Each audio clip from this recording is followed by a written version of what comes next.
Right, good morning everyone. How's everyone doing? Good, alright, I only hear from the organizer. How's everyone doing? Alright, if you're doing very good, then I request please move forward to the front seat. So those who are in the middle, those who are at the back, please fill the front seats if possible. So come forward and fill the front seats. There's a lot of empty seats in the front.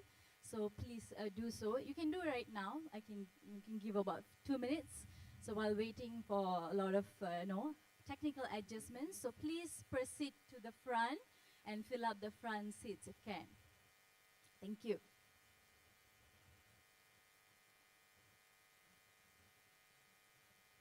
All right, so how was the traffic today? Was it bad? What question is that? We're in Malaysia, right? Right. Thank you so much for joining everyone in this beautiful morning. Lovely to see the turn up. And I request everyone to please, take your respective seats as well. We'd like to begin shortly. And great to have you all here at Everything Payment Summit. So let's give a huge round of applause for Everything Payment Summit. As you all know, today is the first day of a PayNet Digital Payment Week, or you can call it PDPW, for short. And how is everyone doing? Everyone doing is amazing. And just a quick, I want to know who is in the house, right? So can I hear some noise from the bankers in the house, please? Is everyone bankers? Is everyone bankers? No? Like one more round of applause, and can I hear some noise from the bankers in the house? All right, we can do slightly better, just slightly. Can I hear from the bankers in the house? Okay, much better. Any fintech fintech experts in the house? Ooh. Yeah. Right. A bit more enthusiasm there. All right, I get it. Right. Any funders in the house? This is when you all look around. Any funders in the house? Make some noise. All funders are. Funders usually very quiet, I think, so they won't speak much. Right. So I'm Tivia. You can call me TV for short. I'll be emceeing and hosting, Digital Payment Week, especially Everything Payment Summit and the showcase. Very excited and thrilled to be part of this amazing event. So let's give a huge round of applause for the organizers. Let's give a huge round of applause for PayNet for organizing such an amazing summit, especially focusing on, bankers, fintech experts, everyone coming together to learn and understand everything about payments, correct? So excited. Just a few housekeeping rules throughout the event. To ensure a smooth and uninterrupted event, I would like to request everyone to switch your mobile phone to silent mode. And please, if you like to take your calls, please take it outside as well. And please wear your tags at all times. And we also, have a spillover room. So if there's a lot of people are joining us, if you don't have space, you can proceed to the second floor room. We have a spillover room. And we are also live streaming on PayNet's YouTube channel and Facebook. So you can visit www.paynetweek.com if you like to, live stream, if you like to, if you're going to the washroom, if you like to still watch the conference, you can freely head to www.paynetweek.com. Right, the Wi-Fi address of this facility is public Wi-Fi. The username is public Wi-Fi, and the password is LAB12345. Lab12345. It is also, placed at the door outside, so you can scan the QR code later as well. And the name is public Wi-Fi, so it could be confusing sometimes. So if you see public Wi-Fi, you click on it and you press LAB, Lab12345, and you're connected. And we highly encourage you to tag us on social media platforms. So please feel free to take as many photos as you could, videos, Insta stories, post it up on your LinkedIn, take a selfie with your team, with your colleagues, with the person that you're sitting next to, a new person that you meet, take a selfie with them, post it up on your social media platforms. Right, and remember to tag PayNet as well, okay? Okay? Yeah. Do you all follow PayNet on social media? All right. If not, you can do today. Today is the day. So please go ahead to LinkedIn and follow PayNet on their profile as well. And I also see some of you are bringing your tea or coffee, but we do not want to spill any tea today, or coffee. So please just be a bit careful so we don't spill it around. If you want to spill any coffee or tea, we can do it over the break. So if you know what I mean. Right, so let's get started. Let's give a huge round of applause and welcome to the Everything Payment Summit 2023 one more time. Let's hear it for Everything Payment Summit, please. All right, without further ado, let's welcome Mr. Farhan Ahmad, Group CEO of PayNet, members of the senior management,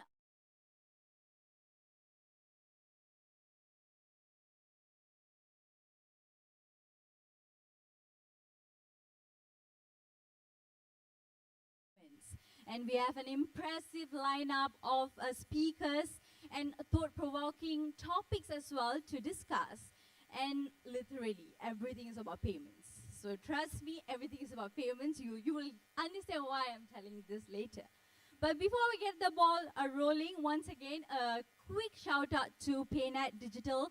PayNet is Malaysia's national retail payments network and infrastructure for the country's financial markets. A huge round of applause once again for PayNet for bringing together industry experts, financial enthusiasts, and we have the same mindset to learn and grow together. Once again, sorry for interrupting you all. Please go ahead with a clap for PayNet, everyone. All right, so without further ado, let's dive into our very first session for today. A fireside chat with none other than Mr. Farhan Ahmad.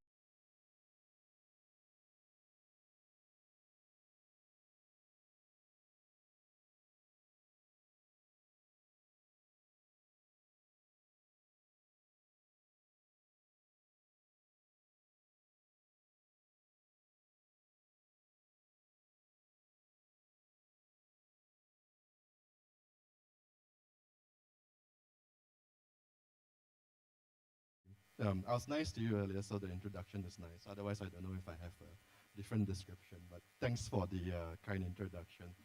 Of course, thanks to the organizer for inviting me today. Um, when I came here at first, I was wondering if I was still in Malaysia because never in my life of attending events in Malaysia, I see everyone so early. I'm like, is this still Malaysia? But yeah, good on you guys for showing up early. You guys have also done a very good job in filling up the room. I have people calling me, Vince, can I get some tickets? It's full. I'm glad you guys are not charging for this. Otherwise, there'd be scalpers like Coldplay. I don't know if Fami is going to drop you a call or anything. So, yeah, ladies and gentlemen, welcome. Thank you for joining us. Um, I'm going to keep this conversation fairly casual and maybe pepper in a few tough questions here and there. Now, of course, my name is Vincent. I'm from FinTech News Malaysia, for those of you who don't know me. And to my right, of course, is Farhan, the Group CEO of PayNet. Now, Farhan has had 5 years of experience in the US and the UK. He's founded 4 startups, including one named Bento, which you sold to the 5th largest bank in the US. Well done on that. Um, so maybe we'll start with why you chose to come down to Malaysia, why you chose to come down to PayNet, because the startup life is quite different, right? And you come to Malaysia, you come to PayNet, it's quite a structured organization, it's quite a large enterprise style organization. So why Malaysia, why PayNet? Yeah, is this working? Can you guys hear me? Okay. Well, thank you for first for joining us and for doing this conversation. Thank you all for coming. This is our first attempt at creating some great fintech momentum in the country, and we wanted to do it with a whole week of events. We have a whole week of events planned. This summit, showcasing, and it's really about all of you here and in the country who are doing amazing things. And we wanted to put a spotlight and showcase everybody who's doing these things in the country. So thank you, first of all, for coming for our very first ever, and hopefully a repeated thing, PayNet Digital Payments Week event. Um, to answer your question, I mean, obviously we were both chosen for this panel because of our hair. I mean, that was a key defining factor for this one. Uh, Or lack thereof. whatever. But so the Malaysia story is interesting because everybody always asks me, what was the journey to come from a startup to? It's not a natural step, right? You do 3 or 4 startups when you go to a national payment system. That's not what most people think the journey goes like. And that actually wasn't the story here either. I just wanted to come to Malaysia. I wanted to come to Asia, and for a variety of reasons, I had a long spreadsheet, and we went through it, and we said Malaysia is the place you want to go to. And we've never lived here, we've never worked here, done anything, but we put the pen in Malaysia and said that's where we're going to go.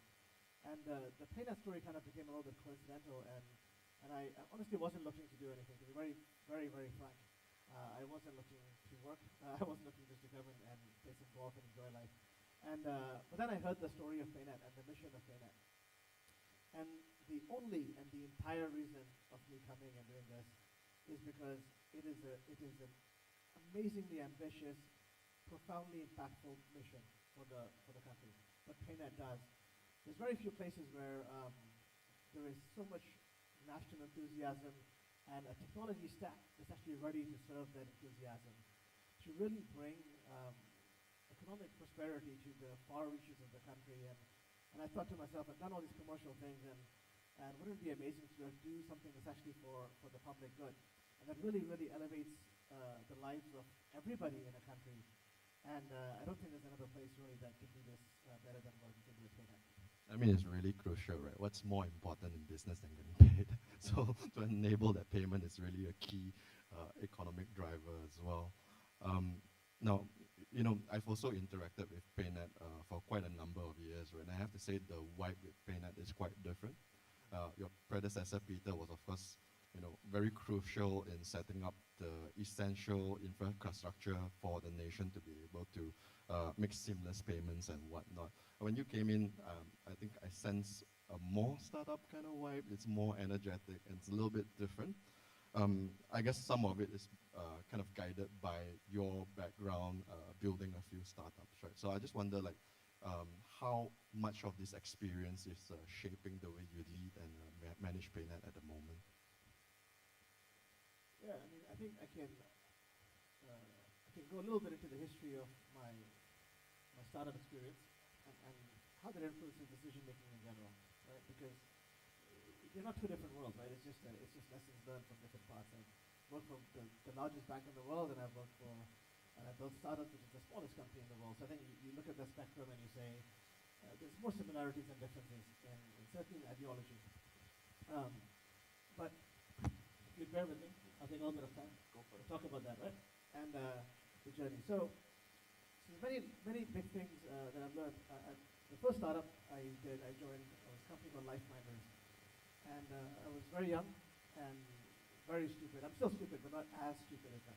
So there was a little bit of growing in that journey, but very stupid at that time. And the company was a steep growth like this from zero to we went public and the first year and we were a $2 billion company, US dollar company, in no time. And we did nothing. That was amazing. We did almost nothing. And it was a very valuable lesson that right time, right place matters. Timing matters. It's not always about just doing the work and doing the right things.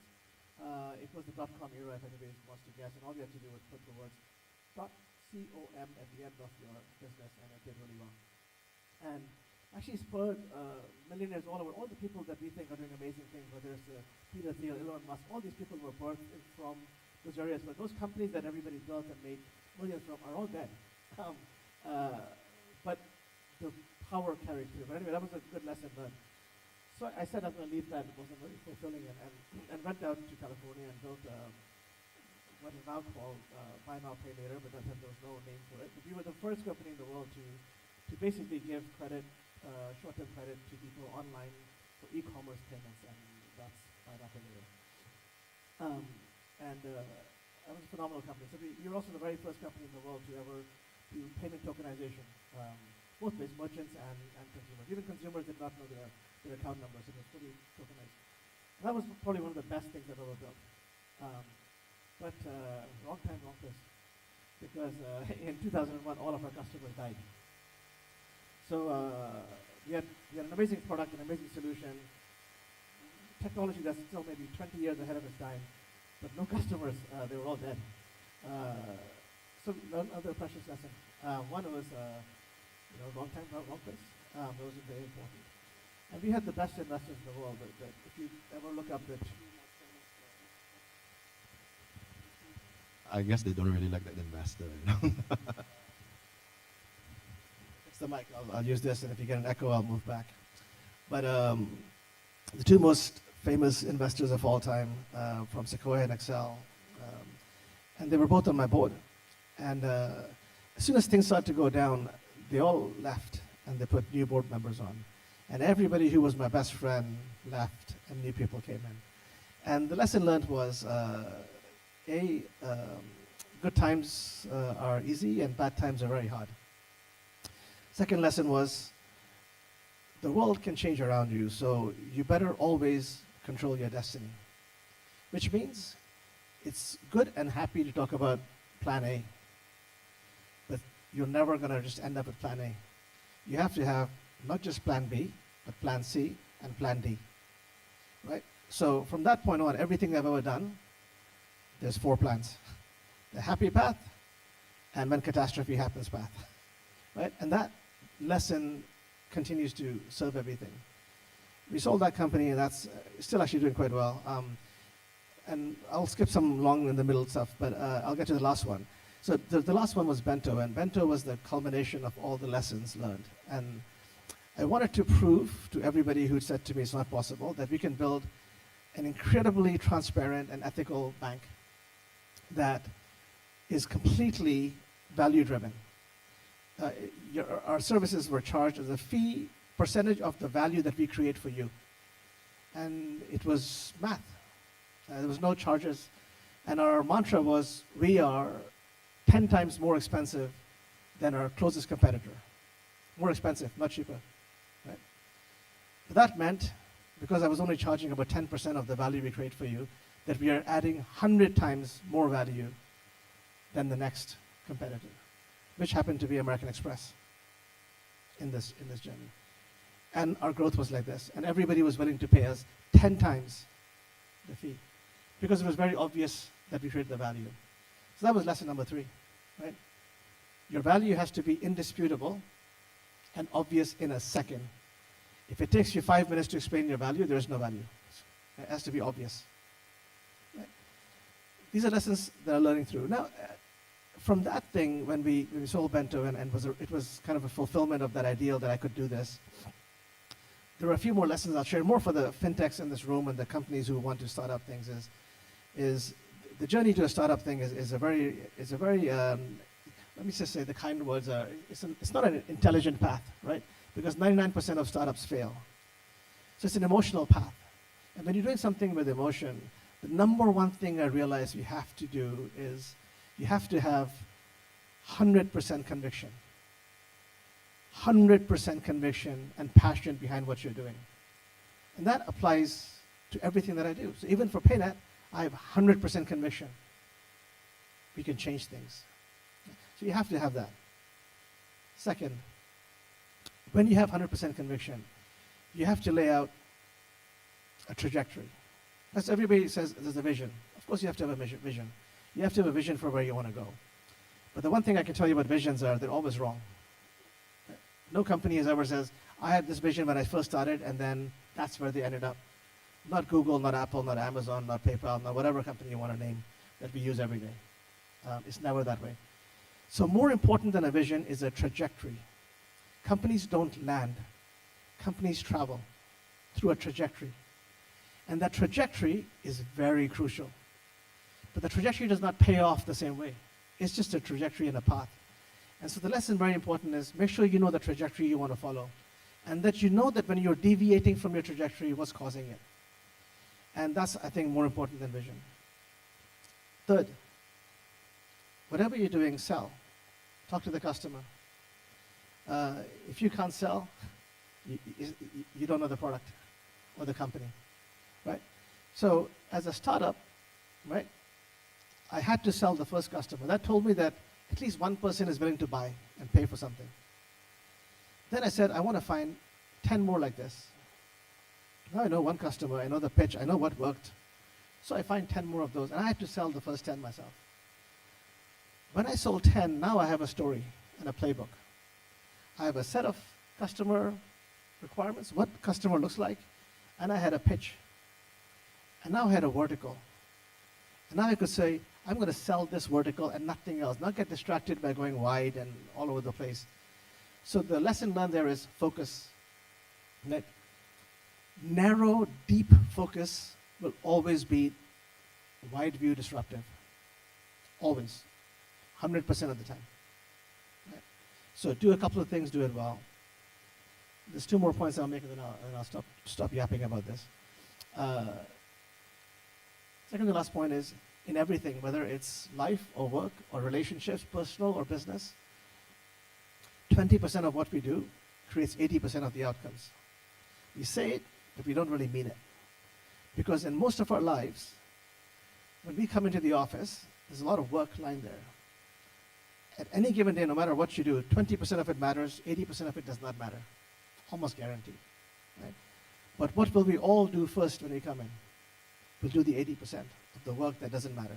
Because it's always the easy stuff. Right? The 20% is hard, so we wait and we leave it for the end of the day. And then we go, oh, I'm exhausted. It's 7 p.m. I've got to go see family. It's too much work. I'm complaining. And the simple thing is stop doing the 80%. So I don't say, there's this thing called work smarter, not harder. But if you're doing something really meaningful, actually the phrase is work smarter and harder.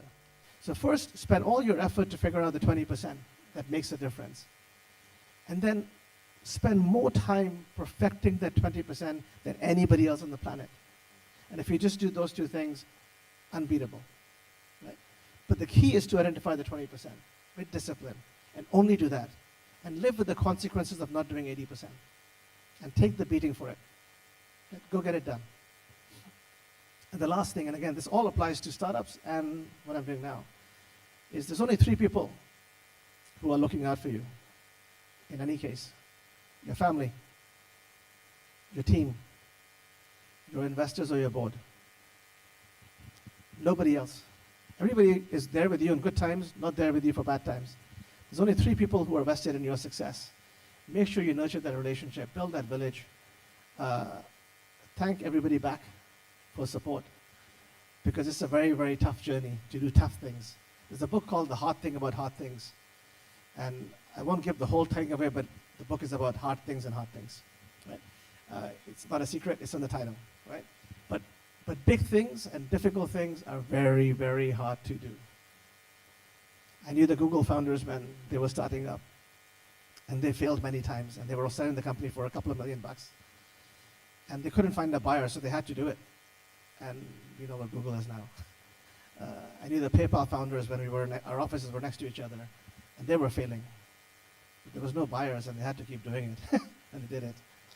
Hard things are hard things, and it's very, very tough. So make sure the family and the village around you is very important. So this is kind of my things of, I think the lens I want to bring to PayNet and to the country is this mindset shift. Nobody's going to do stuff for us. We have to do it. Malaysia is a phenomenal country with possibly more potential than I see anywhere else in the region. I spent the last week in India. We have everything that they have. We have amazing potential. We just need to unlock ourselves to do it. And I think some of the points you brought up would resonate very well with the startups over here, right? Talking about right time, right place. And think if you founded your BNPL startup maybe 2 or 3 years ago, it's probably going to be valued at a few $100 million by now. And you know, your point about trajectory, I think there are some famous examples we can think of, right? Sometimes you set out a vision to do something, and then the market wants a very different thing. I see some younger people in this room. So I don't know how many of you know the story of how YouTube or Instagram is founded. So, like for example, YouTube was founded as a dating site, right? People upload their video, and then it's like, hey, I'm Vincent, this is why you should date me. And they found out nobody really wants that, but the video software is good. Not personal. I can't. So, so, you know, a lot of times we need to pivot, need to rethink back about where we're going. And you brought up a point about focusing on the 20% that really matters, right? And really perfecting that 20%. So I guess my follow-up question to you, what is your long-term vision for PayNet? What is that 20% that you're going to focus on as the new CEO of PayNet? Okay, this is also a slightly long answer, but I'll give it. Because this is important. This is the PayNet strategy, right? You're asking me what the strategy is for PayNet, and the trajectory is for PayNet. So it's simple, right? We basically have a 3-legged stool, a 3-tier strategy. PayNet, just to give you some context, right? PayNet processes about over $5 trillion worth of payments every year. That is 15 times the GDP of Malaysia. So it's a lot of money. So the first part of the strategy has to be to make sure our foundation, our bedrock, is infallible. Right? It has to be perfect. So the first part of the strategy is to strengthen the foundation. And there's many parts of it. There's people, there's values, there's culture, there's lots of foundational stuff, but I'll focus on the technology part. Right? We have a platform, and there's only 2 reasons for a domestic network to exist in any country. Only 2 reasons. Sovereignty and lower cost of payments for the participants. Yeah. So PayNet has an amazing engine, but it's not sovereign to the country. It's run on third-party vendors. And because it's third-party vendors, it's expensive because we pay them high fees. Yeah. So step 1 is for the foundation is bring that in-house. Make it owned by Malaysia. And then much, much cheaper for all of our participants. So that's the bedrock of stable the foundation. Second, upskill our core capabilities. So we have Do It Now, which is fifth fastest growing real-time system in the world. But it can be much, much better. It's the usability of it, the user experiences here are not very good. So we have to make it much better. We can make it easier for everybody to join in the system. It might take us, when I learned how long it takes us to onboard a participant, I will apologize to everybody who's tried up front. We're going to change all that stuff, right? We have to make our system easy to work with. There's other products, open data. Open data, without open data, we can't progress. So we have to do it. So that's called PayNet Connect. We're working on that. We're going to build a series of utilities, transit systems, toll systems, a bunch of things to help make our products part of the daily fabric, but in a much easier to absorb way. That's just what we call upskilling our core system, things that we already have and we upskill them. And then the third one is value-added services. Really, how do we make our services much more easier for participants to bring to the market? Because we don't bring anything to the market. All of you and everybody else who's in the industry are doing all the amazing work to bring it to market. We are just hopefully the helpful step ladder for you, right? So how do we make that ladder more valuable? So there's things like, since I came here, I heard the number one issue in Malaysia was fraud and risk. Okay, so we're working on that. PayNet Secure is a big initiative for us to significantly impact both, reduce the amount of fraud, and if fraud does happen, improve our ability to recover the fraud, to make people feel more safe and protected. That's a massive initiative. It's a 5-year journey to do that, right? Another one is PayNet Authenticate, which is National Digital ID for financial services. Every country who's progressed in this journey has a national identifier. We don't have one, so we'll build one. Right? I won't go into much more because there's other stuff around small businesses and stuff, but the last one that I really want to stress, which is why we're doing this whole thing, is the propulsion of growth is going to come from fintechs. In every geography this has happened, it's come from the tech industry, in partnership with the banking industry. Not solo. It's not a competition, it's a partnership. But that ecosystem, that system does not exist, as far as I can tell, in Malaysia. There are some fintechs, not that many, but a few. And they're in direct competition with the banks. And both parties are just too focused on each other and not on the consumer. Right? And I think it is something that PayNet can help with. Our job is going to be help to say, no, you work together. Banks are good at certain things. Tech companies are good at certain things. The 1 + 1 there is equals to 3. And that is part of our strategy of what we want to unlock, which is why a year ago at a PayNet function, you would have seen suits and ties, and now you're seeing t-shirts and silly quotes. It's just an expression to say we want to embrace a little bit of a different reality and really empower the tech industry heavily and find a way for them to partner with the banking industry to bring great products out. And that's kind of a little bit of a strategy. But this is the 20%. It's about 9 things. That's in our strategy document. It's very much available everywhere. That is the 20%. It's a huge 20%, by the way. I can't even imagine what It's the a big rest 100%. what's the rest of the 80% is. There are certain very pertinent points you brought up that I want to circle back to slightly later.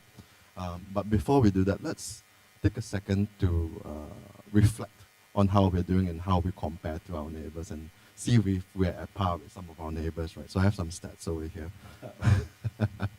I said I'll pepper in some tough questions. So in Indonesia, the QR acceptance is at 22 million by the merchants. Their population is around 270 million. And Thailand is about 7 million acceptance points for QR. Their population is about 70 million. While Malaysia, we have picked up quite a bit from 1.1 to 1.6 last year.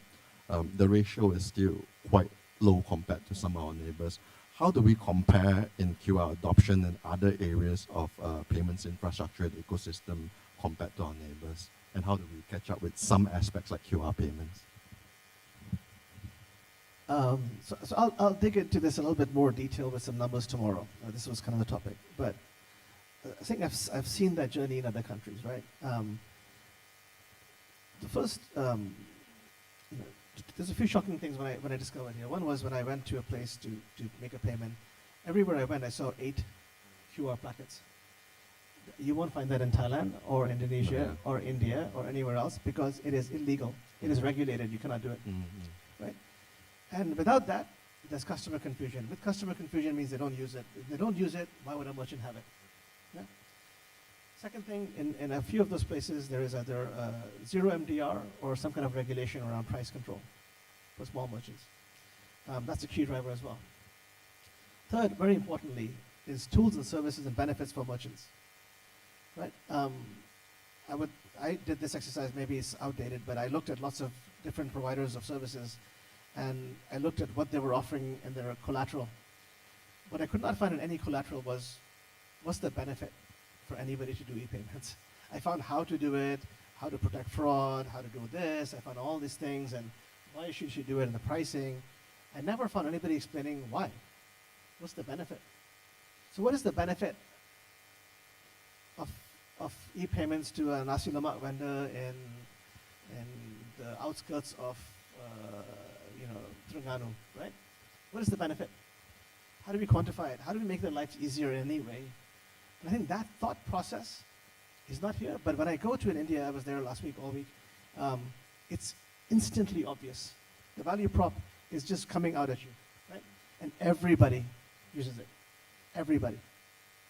So I think it's the tech layer. Actually, I realized I thought we would have a little bit of a disparity. Maybe we don't have enough technology here versus India and other places. Having spent the whole week studying their system end-to-end detailed all the way in, we're better. We have more, not less, more. The thing that's missing is this spot. The conversion for merchants, which is value add, price, simplicity and consistency in acceptance. For consumers, it's all user experience. Right? I have 3 apps that I use, or 4 apps that I use for payments. To make a QR payment, the experiences are wildly different. In India, it doesn't matter what you use, Google Pay, Phone Pay, Paytm, whatever you use, it's exactly the same. One authentication, super fast, works the same way. And it's mandated. It's not a choice. And if anybody doesn't follow the mandate, the central bank will shut that bank down that minute for any business. Shut down. What a warning. So I don't think we should, that's pretty strong. But I think we have a lot of things we can learn from those user experiences, the journey with the merchant. We can do those things here. So I came back super energized thinking, holy shit, it's within our reach, we can do this.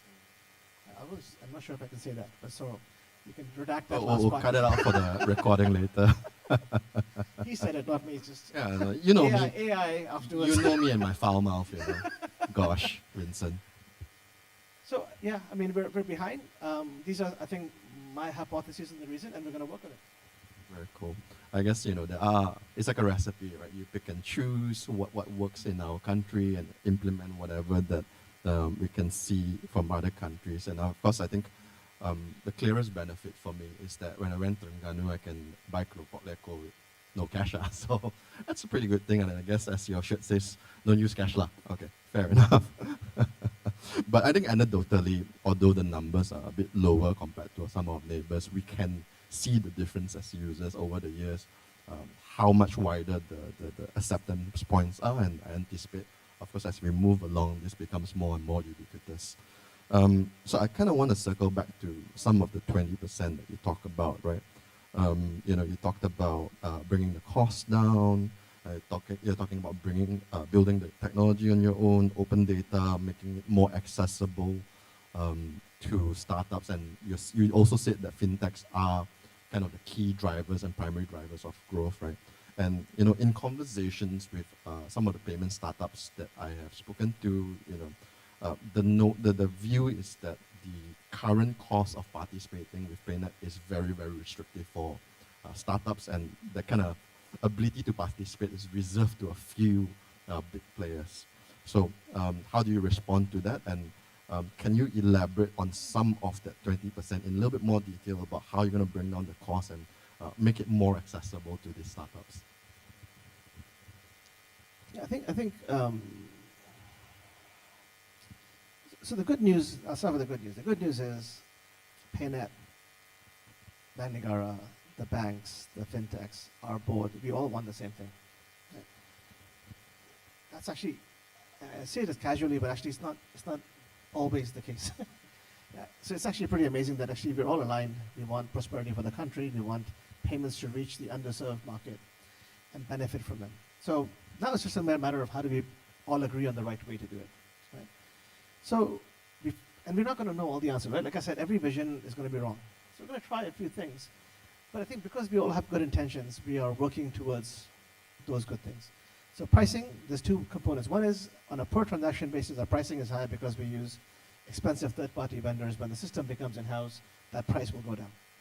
That's just math and timing. But to change a system that processes 15 times the national GDP of payments every year, it's not a trivial undertaking. It's going to take some time. Yeah. Then there is sort of incentives and regulatory policy that aligns together to bring the cost to a reasonable level. What India did realize is that the zero MDR was a very bad idea. So now they're reversing it. But reversing it is much harder than doing it up front. Because zero MDR doesn't leave any money for R&D in the country. So whatever got to them to this point is no longer an option in the future. So the price has to be a moderated price. So it has to be the win-win-win market. And everybody's definition of win-win-win is a little different. And we're trying to put everybody together and have this dialogue. So it's not easy or trivial, but we're trying to get it. But people with good intentions will eventually come down to a better rationalized pricing where everybody has a pool to play with, a pool to profit with, a pool to invest in. Hurt the national system because that's unacceptable, right? So you heard it here, folks. The prices will go down. If Vincent. I didn't hear the if. I don't know if you guys, but I didn't hear it. I know my 30 minutes is up. Maybe just one quick follow-up question, and then we have some closing thoughts. And if the organizers allow, we might have some questions. I don't know if the organizers allow. Okay, we got green light for some questions. So, all of this, it all sounds great and good, right? So do you have a timeline in which you would like to commit to in terms of bringing down the cost for these fintechs? So the per transaction cost, our internal timeline is 5 years. That's the system upgrade and fully in-house and the lower the cost. On the onboarding, I would speak completely out of turn. So I will not commit to anything, but it is an active project to do two things. There's a very active project, actually, people sitting right in front of me, right? One, to significantly reduce the onboarding effort and time for fintechs, because sometimes it might take us almost 3 years, which is 2 rounds of funding. We're like, wow, that's amazing. So we're not going to have that anymore. That we're working on very actively, and we will bring it down by magnitudes, not by increments, by magnitudes, right? My view on that is in 3 years, it should be self-onboarded instantly. But that's 3 years, right? We have a journey to get there. 3 years, we get there. Right? And then the cost, if a fintech wants to just be a pass-through and build the front end and not pose a threat to the resiliency of the financial system, I think we can make the cost pretty much zero very, very fast, within a year. I'll check in with you in a year, 3 years, and 5 years. Okay. I think some of your hold me accountable. I will do that. I think some of your team might be uttering and cursing my name in silence. That's they'll be uttering and cursing what has my he name. done? Not your name, my name. Thankfully, right? Okay, great. So maybe we'll take one long question or 2 short questions. Is there any questions from the floor? Looking left, looking center, scanning to the back. Yes, the gentleman at the back.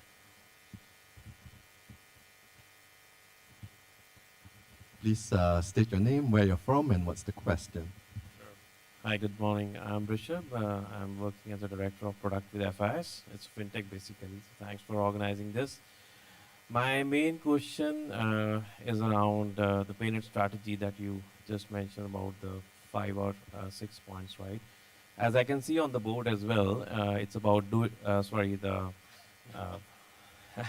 the do it now, FPX, IBG, etc. So that's mainly on the domestic. So what would be the strategy on enabling the cross-border payments? What a wonderful question. Cross-border payments, that's another topic we haven't touched about.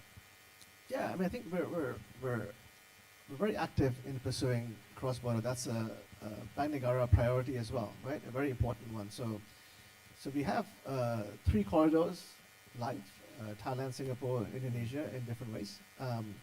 We are active conversations on about 3 or 4 more corridors. So you'll see some announcements coming up soon. These are all bilateral deals. Then I think this is public knowledge. The governors of ASEAN 5 countries announced a joint effort to bring cross-border payments there. That's a live project that is staffed, funded, and operating as we speak, and they're working through this thing. Cross-border is very complex, right? It's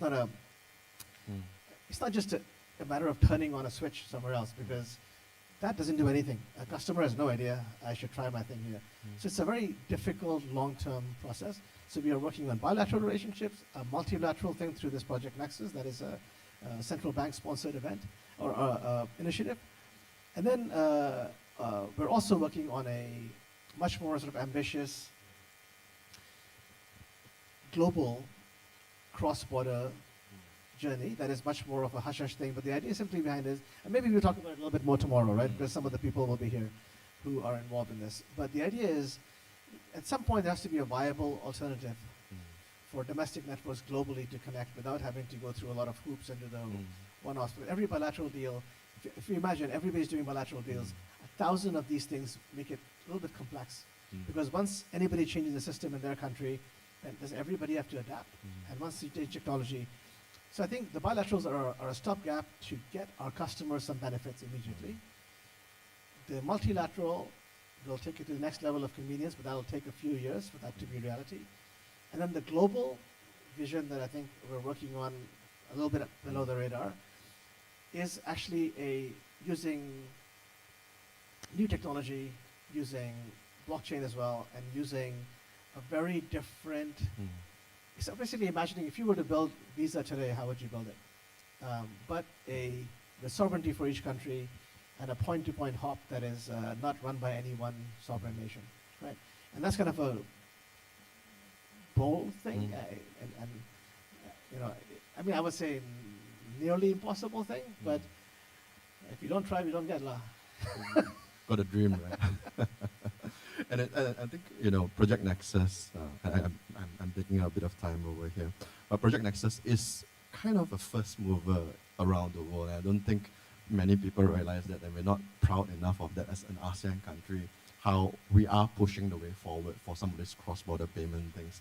And, you know, today, I'm sure many of you in this room are aware, if you go to Singapore, you go to Thailand, where there's PayNow or PromptPay, you can use Boost, you can use Touch and Go or whatever e-wallet that's participating to be able to pay at those points as well. Now, maybe we'll take one last short question and then we'll have some closing thoughts from Farhan. On the cross, I think you're right. I think we don't take enough credit. Yeah. I think I would also say that is a credit to Bank Negara, who's been pushing this agenda heavier than most regulators to get it done. And that is some future thinking that we should be proud of. Yeah, I mean, this is something that I think other countries and other regions will start to model themselves after. And even in fact, I was talking to some Hong Kong regulators, they were like, why didn't we do this? You know, they have the same real-time payment systems, but didn't connect to the other regions, right? So I think something to be proud of as ASEAN citizens.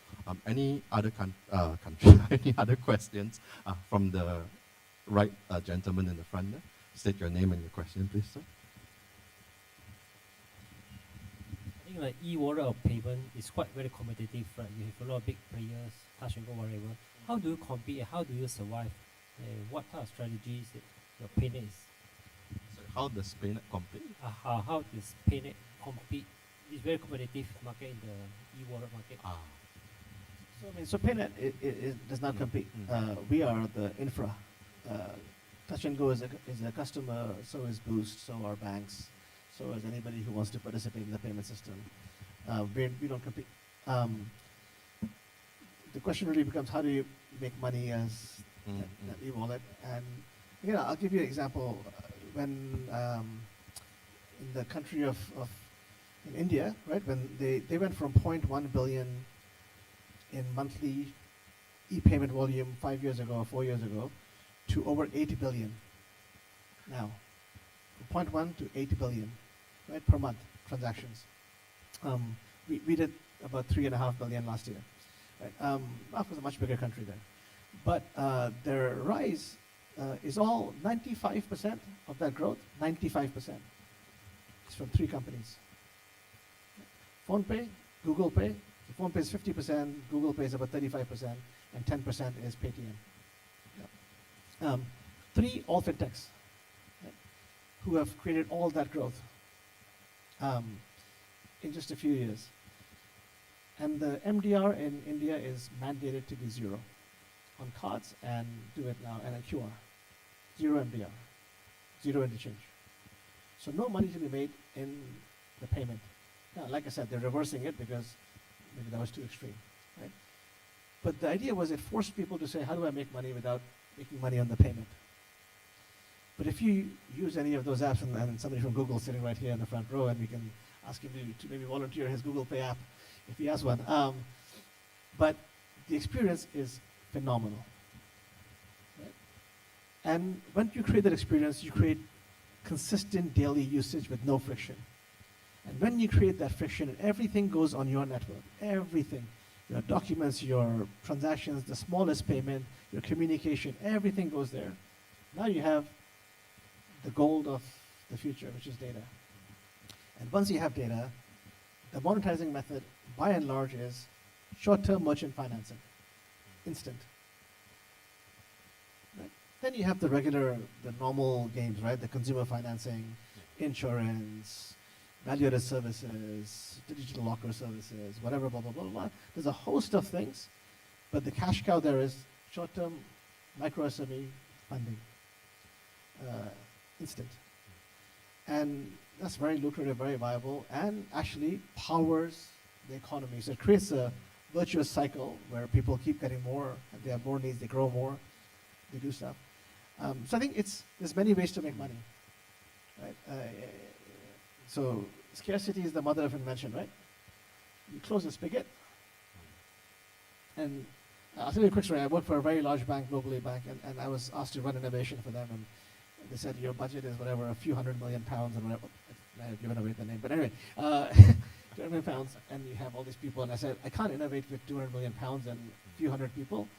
I need 1 million pounds and 5 people. Then I can innovate.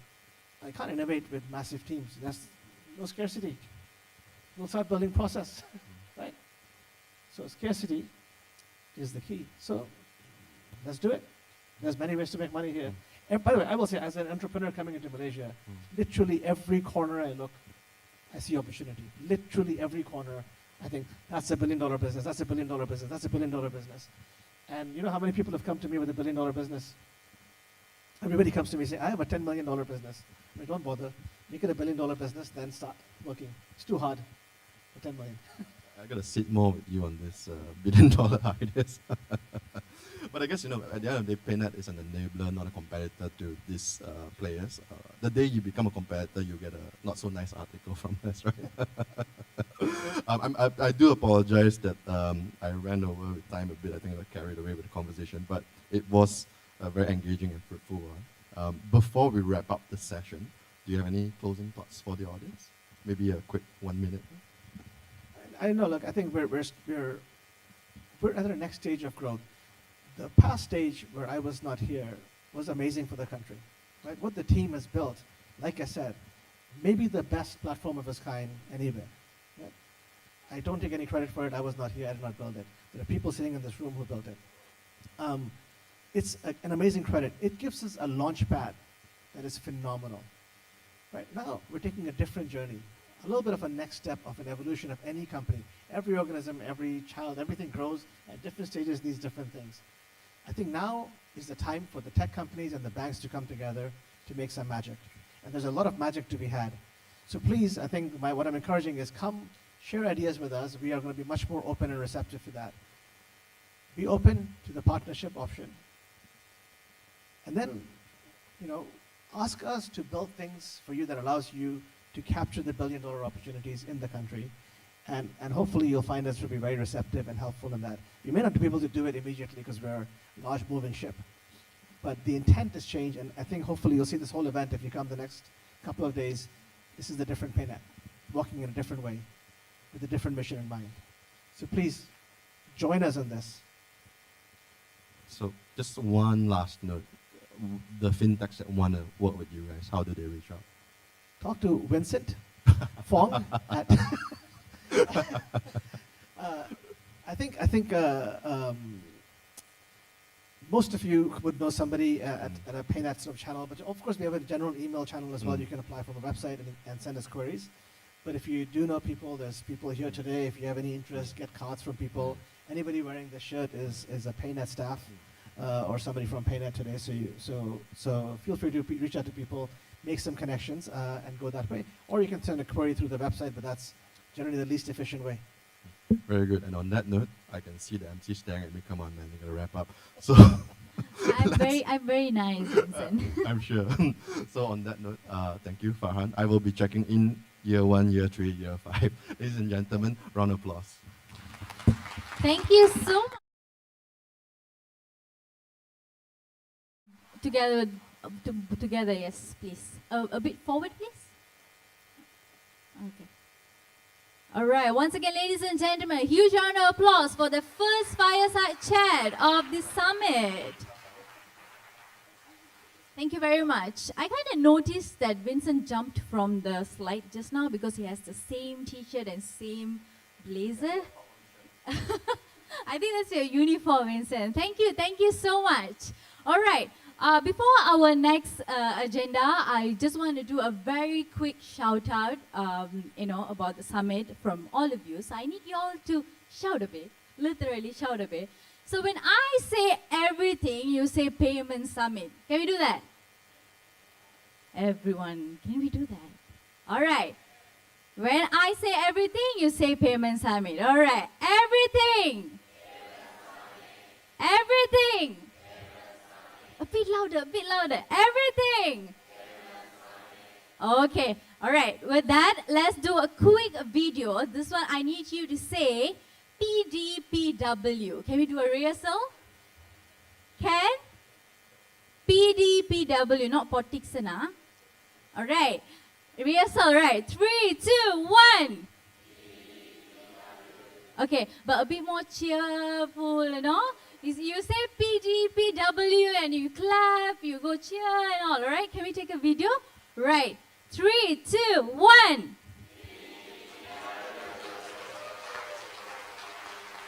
All right. Can we do that one last round? After that, I'll release you all for break. One last round. 3, 2, 1.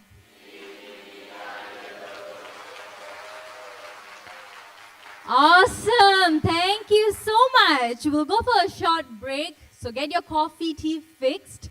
And refreshment are served in the front of the library. And restrooms are located after the elevators, before the ATM. Smoking area is located outside of the building. And please be back to the hall by 11:15 a.m. to resume our session. Thank you.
the future of digital payments.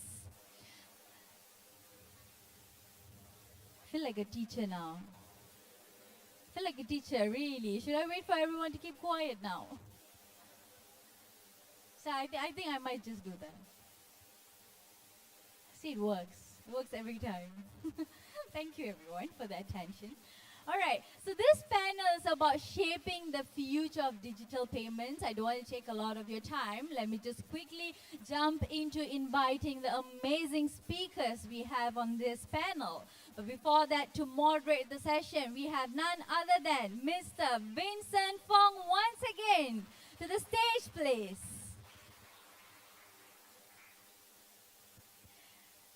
On the panel, we have from Bank Negara Malaysia, Director of the Payment Services Policy Department, Bank Negara Malaysia, Encik Kaiser Iskandar Anwaruddin. Next is the Group Chief Strategy Officer of Maybank, Dr. Siu Chan Cheong. A huge round of applause, please.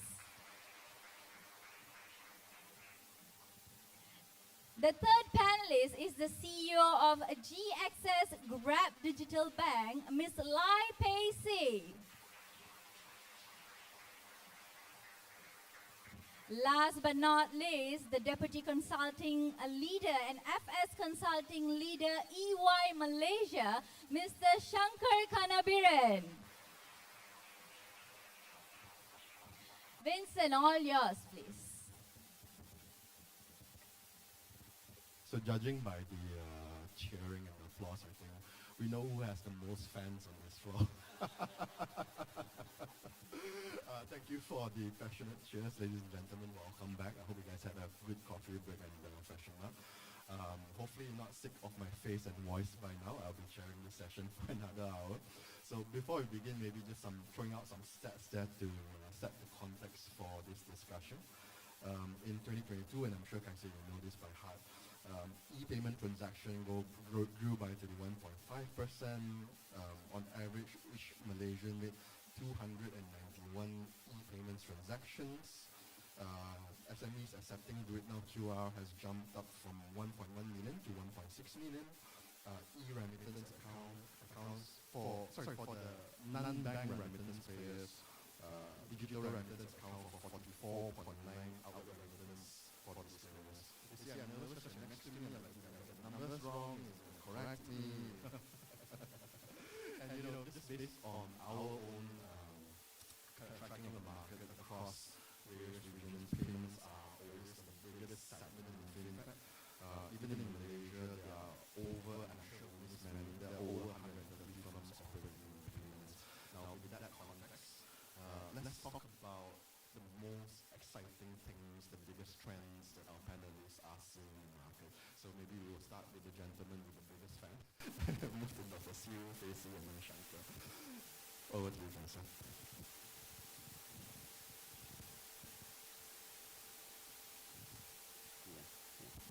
Thank you, Vincent. I think you've taken all my statistics that were going to go. No. Anyway, first, thank you to PayNet for inviting me to participate in this event. I think happy to be around this esteemed panel today. I think if I had to look at some of the, exciting things that we are seeing over the next couple of years, maybe I'll just mention points surrounding firstly domestic payments. I think you talked about how payments have grown over the past couple of years. I think with the pandemic, we have seen an acceleration in the adoption of e-payments, and that has, stuck coming out of the pandemic. And this has been on the back of one, increased consumer confidence in the use of e-payment. People are more comfortable with using it. You talked about how the industry has gone out and made e-payments much more accessible, and then getting much more merchants onboarded. And at the same time, I would say if you look at the market itself, the innovation that has been coming in, new players coming into the market, we are having the digital banks coming after this. It is going to be a very competitive market, and at the end of the day, it will be something for the benefit of consumers. So that's the first point that I wanted to mention. I think secondly, in the cross-border space, I think it is about bringing what we are seeing expanding domestically into the cross-border space. I think that's where ASEAN has been a hotbed of activity. We'll talk a bit more about this a bit later, but and it's not just about looking at bilateral for Bengara, we're also seeing the benefits of looking at multilateral linkages. So that's the second element that I think I should mention. Maybe the final point is surrounding the central banks themselves, the public sector. I think central banks themselves are getting into the action as well. I would say, if you look at the Dialog Innovation Hub, they have been pushing a lot of innovative experimentation projects and the likes of that. And I think it has been interesting and exciting to be part and parcel of that. And again, it is about looking at what would be the next generation payment for the benefit of consumers, for the benefit of the economy. So those are, I guess, some of the areas that I feel are quite interesting to look forward to in the next couple of years. Thank you. You gotta leave something for the rest to say. I kid. Of course, moving on to Dr. Siu, Maybank, you guys have May app, which will be a little bit of embedded finance, and then you also work with the Cambodian government in Bakong. So, a lot of interesting projects from Maybank. What is the most exciting thing from the vantage point of Maybank? Exciting thing.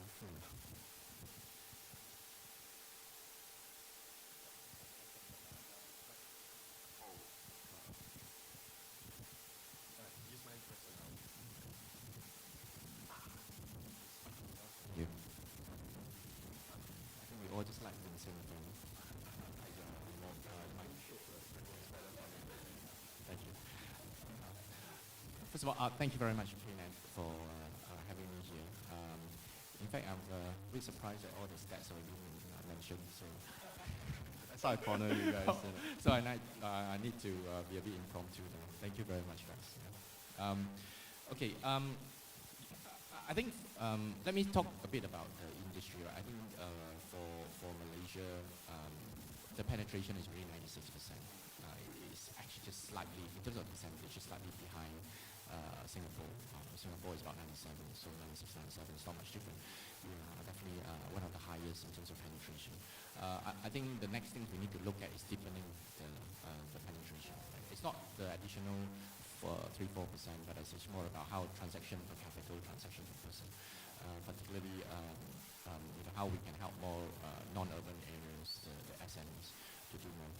This is also aligned with what Maybank has in mind, because we have footprint across not only Malaysia but also multiple countries in Southeast Asia. So our focus will be on how to increase the penetration, including using our physical asset and footprint to help them, because we have branches, for example, 340 over branches in Malaysia. So whenever customer walk in here, we will also guide them to use digital payment rather than just going through the counter. The other thing we also definitely would like to know more is the central bank digital ecosystem. I think on the consumer space, the retail space, I think we all already experience that the friction is really low. But for those that are involved in the wholesale side, it's just large transfer. You still find that it's not that straightforward. Still cost there. Still waiting time. I think if there's a more efficient handling method for Hong Kong businesses, that would be much more efficient. And this is also a space that we actually watch very closely. The other thing I think you mentioned about macro and so on. So definitely participate in cross-border initiatives. Obviously, 3 countries is live, and we're expecting to do more for 2025. That will definitely open up a lot more opportunities, not only for the banks, I think for businesses as well. And you'll see that there will be new business model actually popping up because of more efficient cross-border payment. That one is also an opportunity that we're watching closely. We have moved from beyond payment to overseas banking, and now we also move from banking to beyond banking. So payment is just a means to get to enhance. We are looking at how we can fulfill the customer needs and lifestyle needs and so on. So, for example, rather than looking at how we offer cars or system payment monthly, we're looking at how we can help customers to own a car, or if it's a home, how we help customers to own a home rather than looking at just mortgage. Because owning a home, building a home requires services and so on. I think the other thing I think will happen quite soon is virtual cards is another area. Today, even though we talk about e-payment, I think 60% is still bank transfer and cards. We still have cards economy. I think very soon we will find that we need to carry cards. So these are just some trends that we are observing. I think we also see virtual cards on the rise as well. And, maybe to set some context for the audience who may not be familiar with the Bakong project, because the Bakong project is by the Cambodian Central Bank, and it's kind of CDBC, but not really CDBC.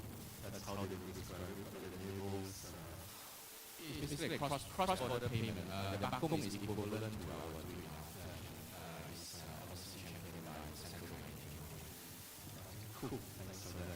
And of course, we're facing with the new kid on the block, so a lot of exciting experiments that I think you guys can keep an eye on and try out. So what excites you guys at GXS?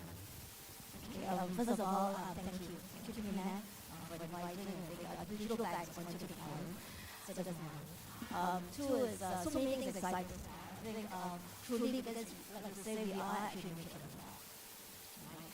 So for us, the ability to build from a blank piece of paper, enabling actually at this stage the amazing technology solutions that we have out there. Enables us to then design and curate, I think, a set of financial solutions.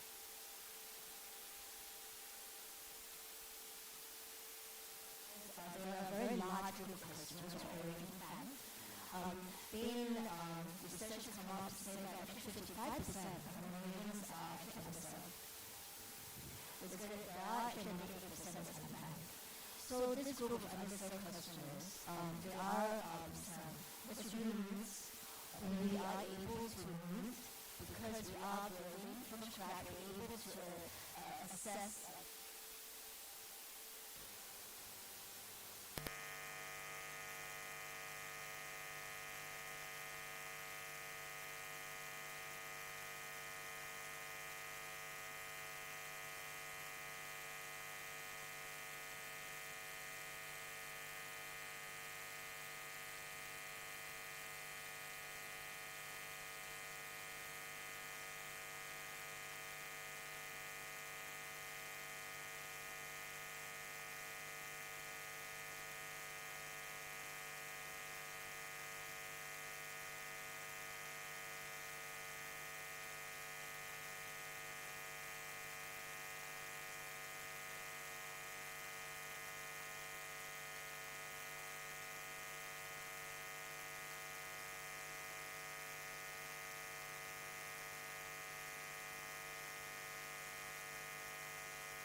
customer authentication, and we use the tools that we have in the market.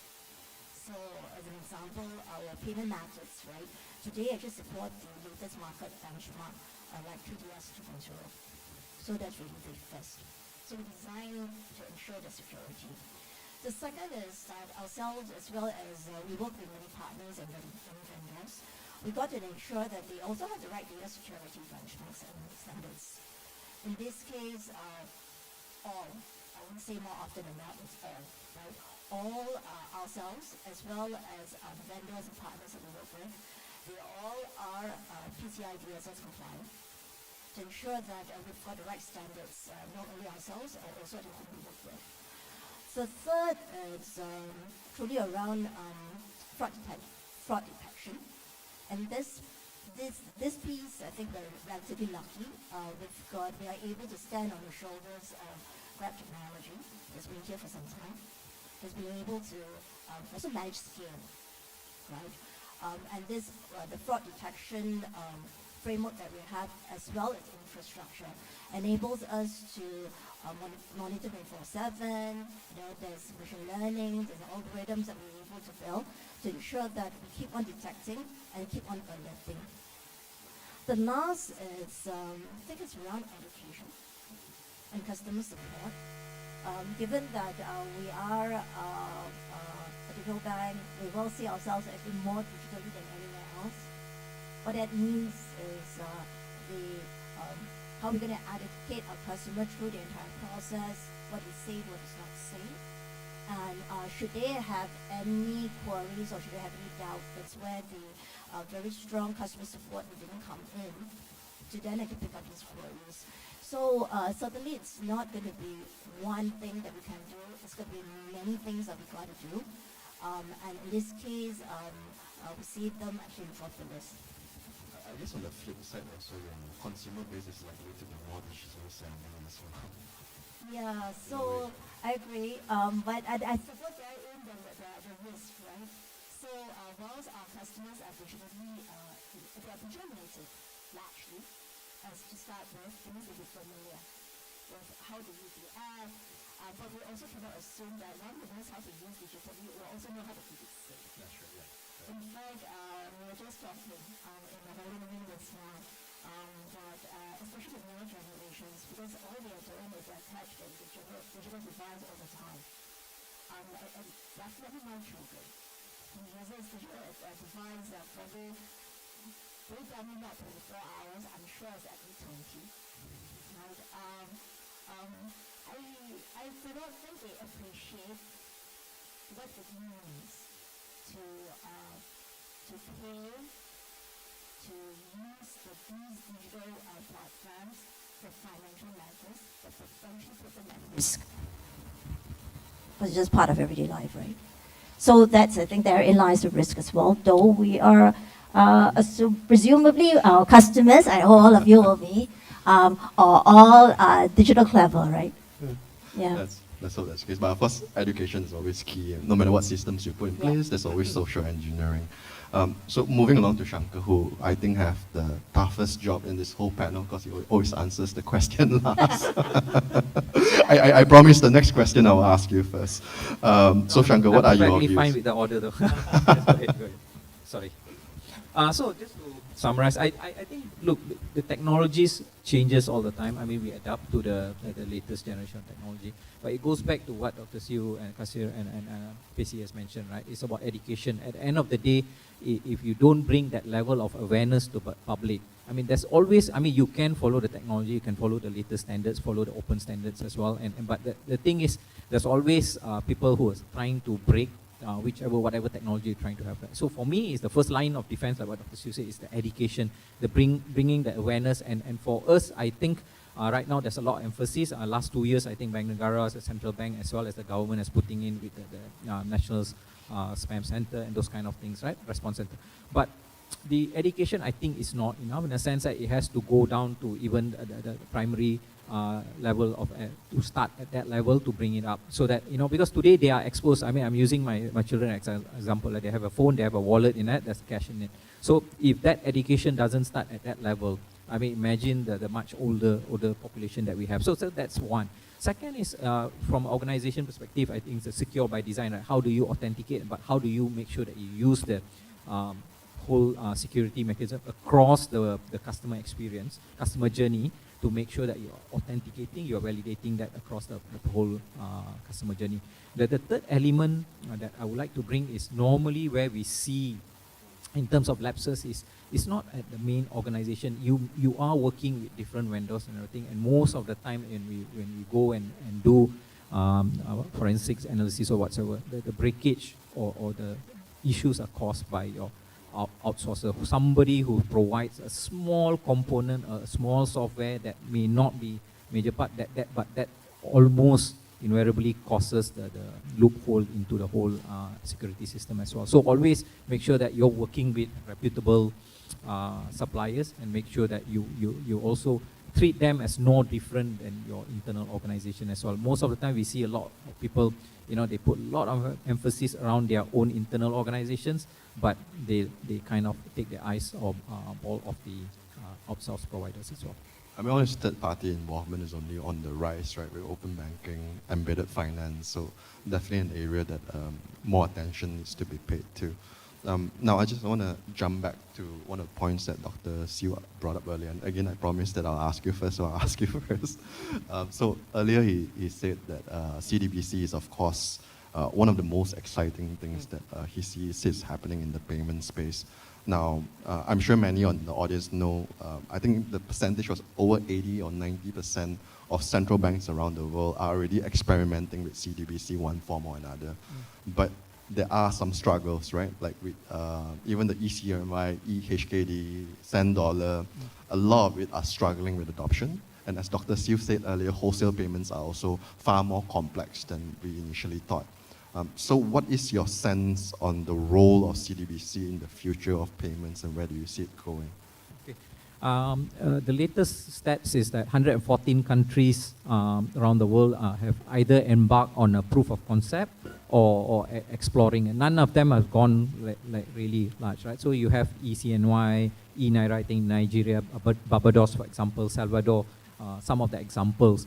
But the challenge has always been with CBDC is at the moment is that the use cases, especially around the retail, I mean, you got payments, you got wallets, you got all the payments. So the question is, what's the value or what's the differentiator that CBDC is going to bring to the industry? It's not so clear at the moment. Whereas I think, like what Dr. Siu and Kasir mentioned, I think around the wholesale, I mean, there's clearly inefficiency around the whole thing. I mean, you got clearing bank, you got all the multiple hops, for example, when you do trades, settlement, and so on. So I think in that sense, I think maybe the use cases is stronger, which is why earlier in the discussion we had, we feel that the use case may be strong on the wholesale area as well. And there is a value, because if you look today, large corporation in the amount of transfers they do, either for trade financing purpose or whatsoever, it runs in the billions, right? So imagine if you use CBDC enables a real-time settlement of that. That releases the capital for the organization to deploy in different areas as well. Thanks for that, Shankar. And basically, are there any thoughts at this point of GXS lifecycle in the area of CDBC? Are you guys giving any consideration to this? Sorry, Vincent, are you asking digital bank? The digital bank, yeah. No. Okay, I'll tell you upfront. Because I agree with Shankar that CBDC, I think it's a really, really interesting concept. But you got to first find the correct use case. And in this case, certainly from a digital bank perspective, we tend to go for the underserved, the small, not the big, right? And at least from my own standpoint, it is certainly actually wholesale. It's certainly in the area of correspondent banking, where they're going to be actually the biggest and the deepest use case, and also where there's actually deepest and most complex to build.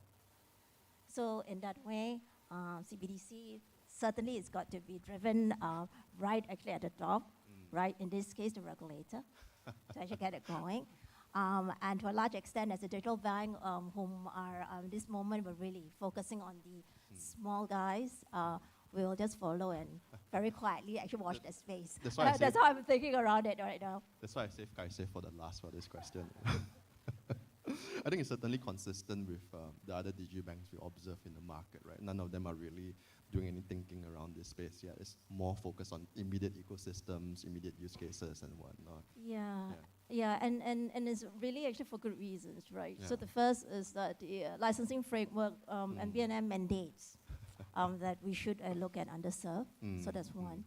And truly, as you look at who is underserved, the underserved are not the ones who are big, who are the high net worth, are the ones that are not. And that also is a whiter space thing for digital banks to look at. So yeah, no time will we actually look at wholesale banking in the first 3 to 5 years, I'm sure. Maybe somewhere down the line. So Dr. Siu, what is Maybank's thinking and position on CDBCs? As I mentioned, we are observing, right? I think PC mentioned about wholesale. That's where the opportunity is. I think retail, you would not. I think the consumer will not feel much difference. But I think wholesale is the big opportunities. Obviously, we are closely monitoring what Bank Negara has in mind, and we definitely would like to have a further conversation if there's any progress from there or further action. So that's not only domestic, but also I think cross-border, right? Maybank has a footprint internationally, and that we think that's also a big advantage for us if we can actually enable more frictionless, more efficient, and definitely more secure payment. Thanks for that. As you guys say, that's why I saved you for last. I know that you guys are doing some pilots around CDBC. So maybe first you can walk us through how that pilot is going, what are some findings, what are some outcomes, and what is Bank Negara's stance and direction when it comes to both retail and also wholesale CDBCs as well. Thanks, Vincent. I think from our perspective, and this is something that we also communicated in the blueprint that was released last year, is we have embarked on a multi-year CBDC exploration project. And as what has been mentioned before this, I think the focus has been towards wholesale CBDC at the onset. I think if we looked at phase 1, our participation in Project Dunbar was looking at wholesale CBDC in the context of cross-border payment. And through that POC, what we have seen is that the ability for financial institutions to use multi-CBDC for wholesale cross-border payment has enabled reduced time for settlement, reduction in the number of intermediaries involved in the settlement process, and finally reduce transaction time to facilitate such payments. I guess, but that would be at the point of a POC. I think if you look at a lot of the projects from the BIS right now, it is now thinking about where can we apply? Can we move this to the real world application? And that's where I guess the questions become much more interesting. I think that's where surrounding, and these were some of the challenges that came out from the discussions of Project Dunbar, for example, access. How do we enable access to the multi-CBDC platform? Governance. How do we ensure that the platform itself is appropriately governed? I think there's also the context of commercial viability as well, which is a tricky discussion, and that's also relevant in the context of work such as Nexus. And finally, and this is, I would say, one of the more, another tricky discussion will be surrounding regulations, harmonization. Can harmonization really be achieved? So those are things that have come out from Project Dunbar, and I think the BIS does intend to take this forward, and we'll see much more interesting work on that. For phase 2 in Malaysia, I think right now we have embarked on work surrounding using wholesale CBDC for domestic settlement, and that's where I think it is about understanding how CBDC, how the underlying technology DLT could potentially be used to future-proof our financial market infrastructure, FMI. So on that point, I think, and with many of the projects that we have embarked on, that the BIS has embarked on, it will be a public and private sector partnership. There is a lot of collaboration that will be needed with the private sector to see how this can be used moving forward. Maybe the only thing to mention surrounding retail CBDC, and this was alluded to earlier as well, I think from our point of view, at this point, the use case for retail CBDC is not entirely clear, given that I think we have a domestic retail payment system that's quite efficient and supports the needs of the economy right now. Thank you. Farhan is very glad to hear that. He's like, yes. Okay, just two follow-up questions, right? One directed to you and one I'd like to open to the panelists. It seems clear to me that the use case that's more immediate is wholesale, and retail, the jury is still out there. So are there any thoughts on piloting a EMYR or anything down the horizon, or not really, or you're just observing other countries at the moment? I think for now, in terms of retail CBDC, I think we don't have any intention to immediately issue at this point in time. So it's more about understanding the technology, understanding what is the potential benefits, and also, I guess, thinking about some of the potential risks that could come about from this issue. So right now, no immediate plans for that. Thank you. Gosh, I got like 150 more questions, but we're going to do a few other teams over here, right? So my next question to the rest of the panel, open to anyone, is that now that we're seeing some use cases here and some unclear use cases, when do you foresee a kind of real-world adoption of CDBCs? Open to anyone. Yeah. So I think the use cases, at the end of the day, I think CBDC, this DLT technology and everything, is what's the problem you're trying to solve, right? So as long as you are not able to find that, you're going to have it remain in a POC. And you know, the concept is not, I mean, CBDC in different form, if you look, Finland was the first one, I think, in the 1970s started, right, with a card, that kind of represented, it's not really DLT, but then the value was there, right? So, but the question is, what kind of problem are you trying to solve? So in the retail space perspective today, do you face any issues in terms of conducting your day-to-day lifestyle, in terms of paying for your coffee or paying for your mortgage and everything? I mean, you have a very strong, robust payment infrastructure that enables you to do in real time and cost effective as well, right? So then hence the value that CBDC can bring in terms of that retail space is not there yet. So I think the focus where we're trying to do is the infrastructure requires rightly the governance, the structure, as well as the investment as well. So the use cases has to solve a particular problem for you to enable the take-up as well. So it's, for now, it sounds like it's a technology looking for a problem. Okay. Dr. Siu, you want to add something? I think the digital currency, it's still very early stage. I think we choose testing it, but I think the underlying technology, blockchain, right? I think that will actually grow much faster, rather than only looking at central bank digital currency. I mean, for example, I think, I'm not sure whether we have announced or not, but it's in the progress whereby we will enable blockchain transfer, cross-border transfer, especially for SMEs in Maybank. And we're also looking at different use cases and application, how we can use blockchain.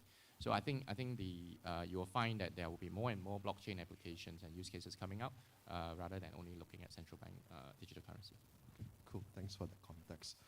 I will open up the floor to questions very soon. But before that, since the organizers place you guys next to each other, maybe I'll pick a little fight.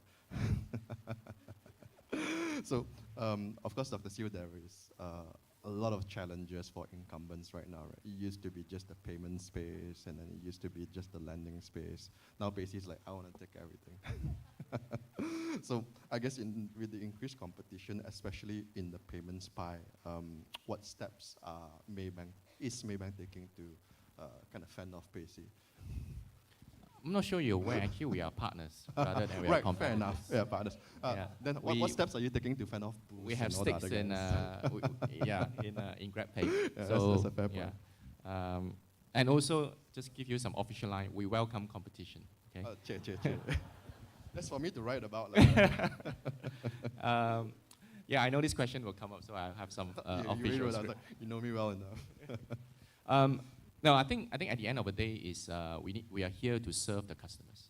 So we have to put the customer back to the center, right? What problem are we solving for the customers? So as I mentioned, we have moved from from payment to banking. Now we are looking at beyond banking, embedded finances, and so on. So Maybank, many of you are aware that we have Sama Sama Local. It's just not just a banking offering, right? It is actually offering non-banking and lifestyle needs, and definitely there's a plan to see how we can further expand that so that we fulfill the needs of the customers rather than only banking needs. We definitely will work with more partners. Obviously, I mentioned, right, GrabPay is already an existing partners, and we want to further penetrate and work with more ecosystem partners. So it's not only in Malaysia, but regionally, internationally. Cross borders is definitely an area that we want to push more. We are already part of the initiatives. By 2025 is 5 markets. You mentioned at the beginning we actually already have Bakong, right? Transfer, which means that we can transfer from Malaysia to Cambodia through the Bakong. I think we are one of the few, if not the only one, right, in Malaysia. Blockchain application I mentioned just now already in the progress.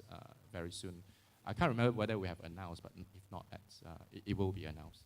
If not, we'll be publishing it. Not yet. And then we also have a large footprint, a relatively large footprint, and that is also an asset for us to serve our customers. So obviously, Malaysia is still a very diverse market. Obviously, we have people who are very digitally savvy, but we also have customers that require assistance. For example, I went to Sabah and Sarawak recently, right? So we still see that a lot of people, they still need assistance through physical support rather than just 100% digital.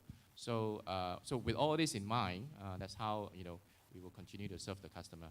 I mean, whether it's a competition or not, I think we will closely monitor and we will learn, right, from what's happening and what's new in the market and see whether that's applicable to us, and then we will pick up quickly.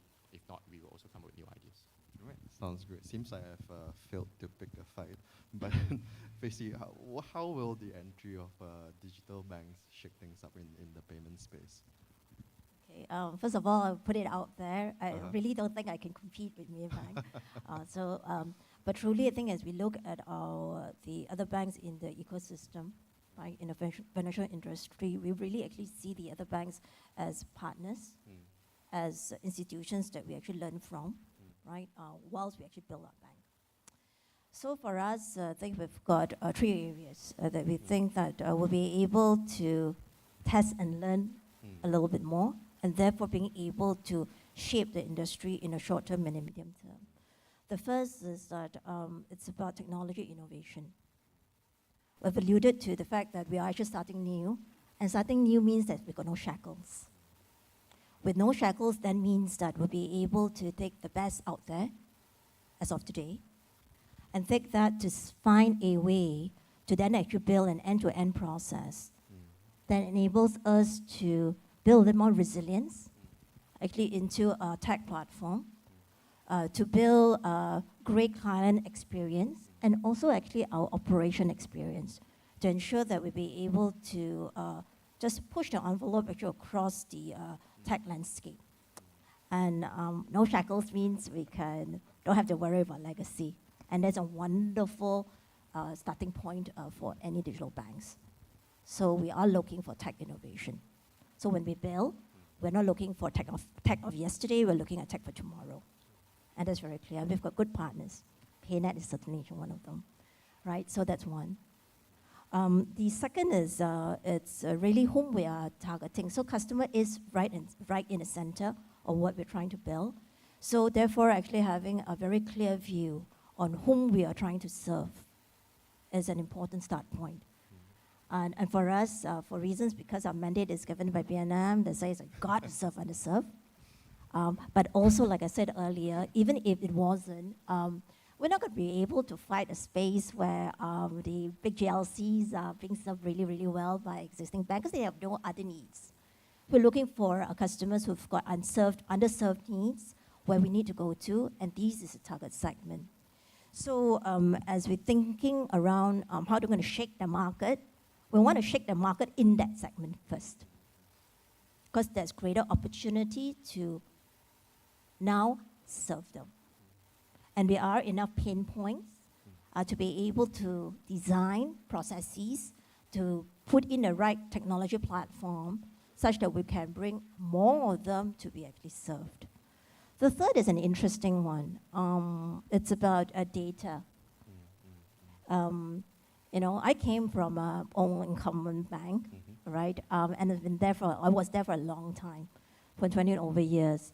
And when you sit in a bank, and in that case, my bank was like 150 years old, right? The data you have are not necessarily fit for purpose or what you want to do.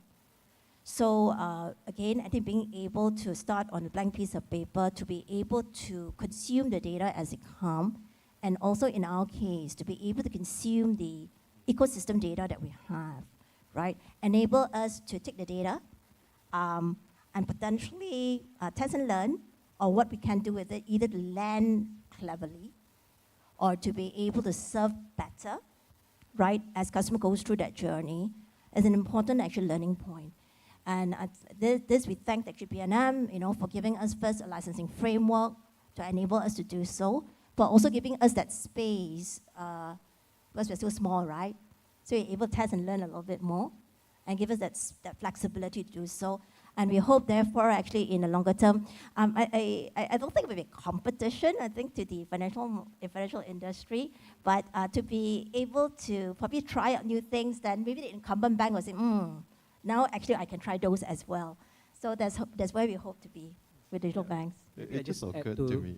Just to add to that, Sure. right, I think at the end of the day, for me, the consumer wins, right? If you're looking at both the incumbent and the new digital challenger banks coming on board, right? I mean, both there to learn, but the benefit is, I think, to the overall Malaysian population, right? You're going to, if you look at a case in Hong Kong, for example, when the new digital bank came on board, they raised interest rates was higher for some of the FD I'm just products, looking and forward to you're that, just man. waiting for that, I know that. But if you look at the efficiency and everything, and the incumbents are not going to sit and wait and say that, look, I mean, this is how I've done it, and I'm going. So I think net beneficial for the overall Malaysian public, I think so. Certainly what we've observed in other markets as well. But, it just occurred to me, Pacey, you've come from one of Malaysia's oldest banks to building Malaysia's newest bank. So Yes. quite a switch, actually. Yes, quite a switch. So before I open up to the floor for questions, can I say maybe, and I think a lot of people are interested to know this, right? So what is the regulatory focus? What's the regulatory direction for the next few years for Bank Negara? Because before this, you have the ICTF, which really set the pace for interoperability among payment systems, right? So what's next? So thanks, Vincent. I guess if we look at the regulatory landscape over the next couple of years, I think a couple of things that I would want to mention. I think given the focus, I think right now the focus would continue to be surrounding preserving confidence in the overall banking system, in the overall financial system. With that in mind, I think a lot of resources and effort will be surrounding effective management of fraud, scams, and I think there's of course the implementation of the measures that we announced earlier, but going beyond that, how can we continue to facilitate what you call more we want FIs to be able to detect much more quickly, be much more preemptive to deal with some of these events. So that's the first thing. Tied to that will also be continued efforts surrounding awareness, surrounding education, and that's where we would want to focus on getting everyone on board, the industry, the government. So that would be, I guess, in the space of effective management of fraud. Beyond that, I think we would be continuing to look at our regulatory framework and see whether or not there are refinements that need to be made to ensure that we can continue to support innovation, responsible innovation, but at the same time manage all the intended risks that we're trying to see. So that would be the second area of focus. I think earlier in the year, we have looked at policies surrounding enhancing our regulatory sandbox, for example, in terms of enhancing our eKYC guidelines. So that would be an area where we acknowledge that there are refinements that need to be made. Beyond that, I think the other point that I've mentioned earlier has been surrounding financial market infrastructures. It is also about continuing to enhance our infrastructure such that they can continue to support the needs of the economy. I think that's where, in terms of enhancing rentas, how we can use CBDC, DLT, to make sure that our large value payment system is able to support the economy and the financial sector moving forward. And I think amongst all these things, I would say the key success factor is where I think we will need both the private as well as the public sector support to make sure that these things pull through. I think as you would be aware, I think Bank Negara adopts a consultative approach in introducing all these measures, and that's where we are very receptive to feedback, to comments, to also engage with the industry players as we introduce enhancements to our framework. Thank you. Exciting stuff ahead. Yeah, let's open the floor to, open the see, I'm losing my mind, lunch is coming. Let's open the questions to the floor.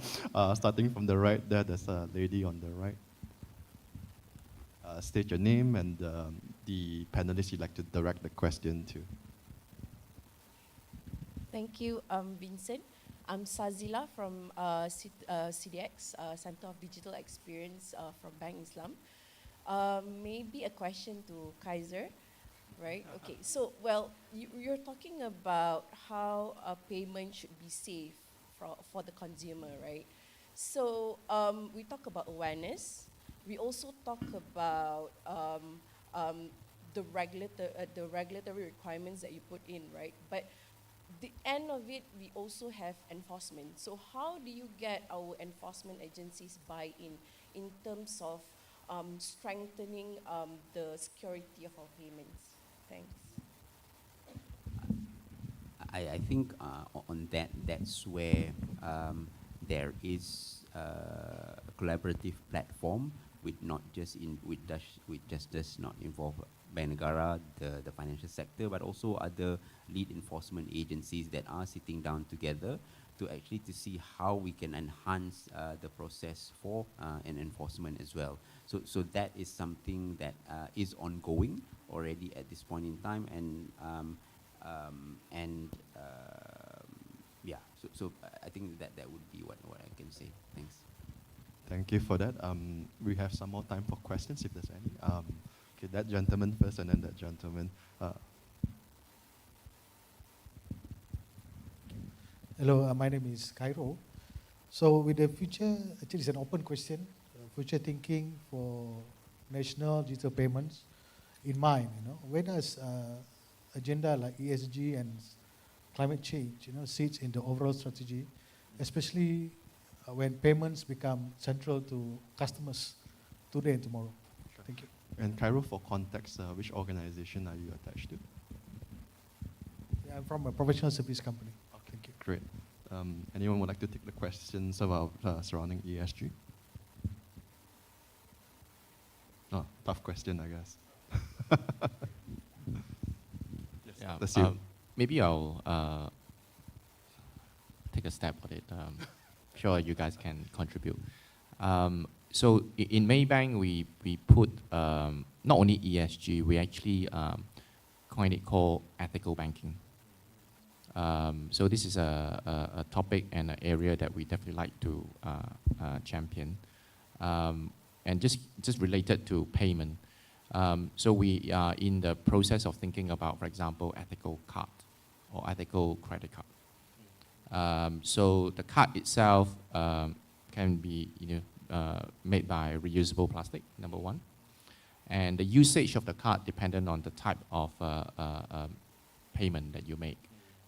And that would then have a equivalent incentive, right? For example, our TRIPS points to be associated, and there will be some that obviously we discourage that kind of payment. Hence, the TRIPS point you get, or maybe you don't get TRIPS point, conceptually.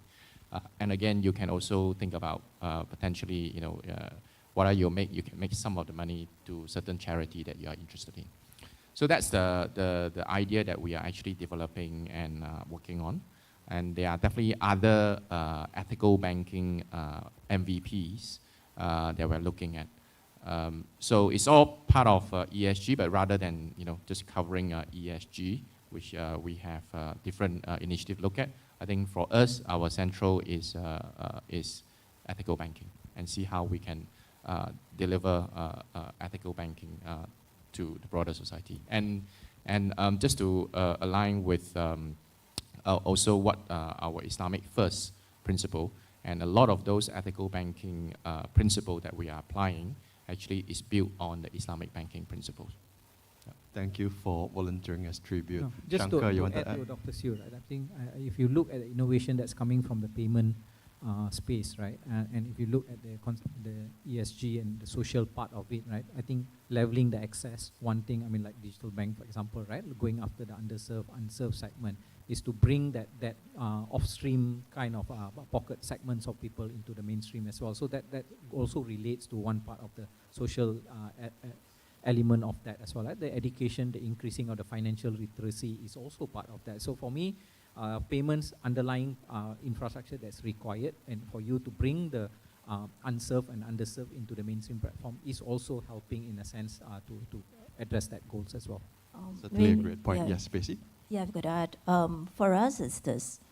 ESG, actually by itself, I think it's first principles and how we think about how we want to build and how we want to design actually for the bank.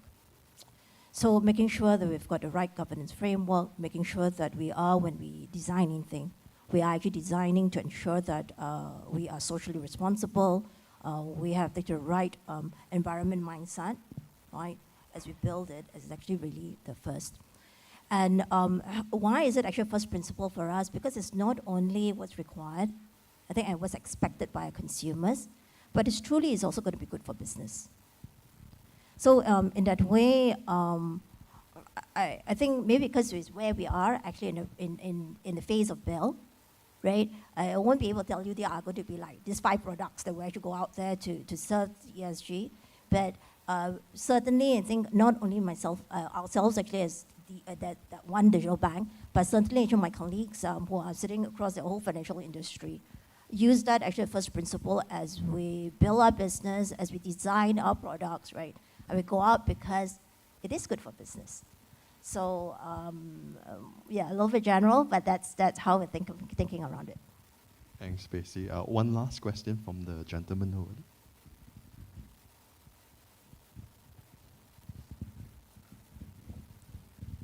Hi there. Dinesh here from Plus Malaysia. So I'm going to ask something related to the highways and toll. So I just like to hear your thoughts. We all hear that open payment is coming into the highways soon. Open payment is coming to the highways soon. So for the benefit of the audience, open payment is meaning that you can use your debit cards and credit cards at the toll plaza. So probably an open discussion or your thoughts on this, where we would like to hear on the customer experience. Our customers are so used on using their touch and go cards on the highway now. It take a few milliseconds for the transaction to go through, whereas bank cards will take a bit more time. How are we looking at this, to solve this solution?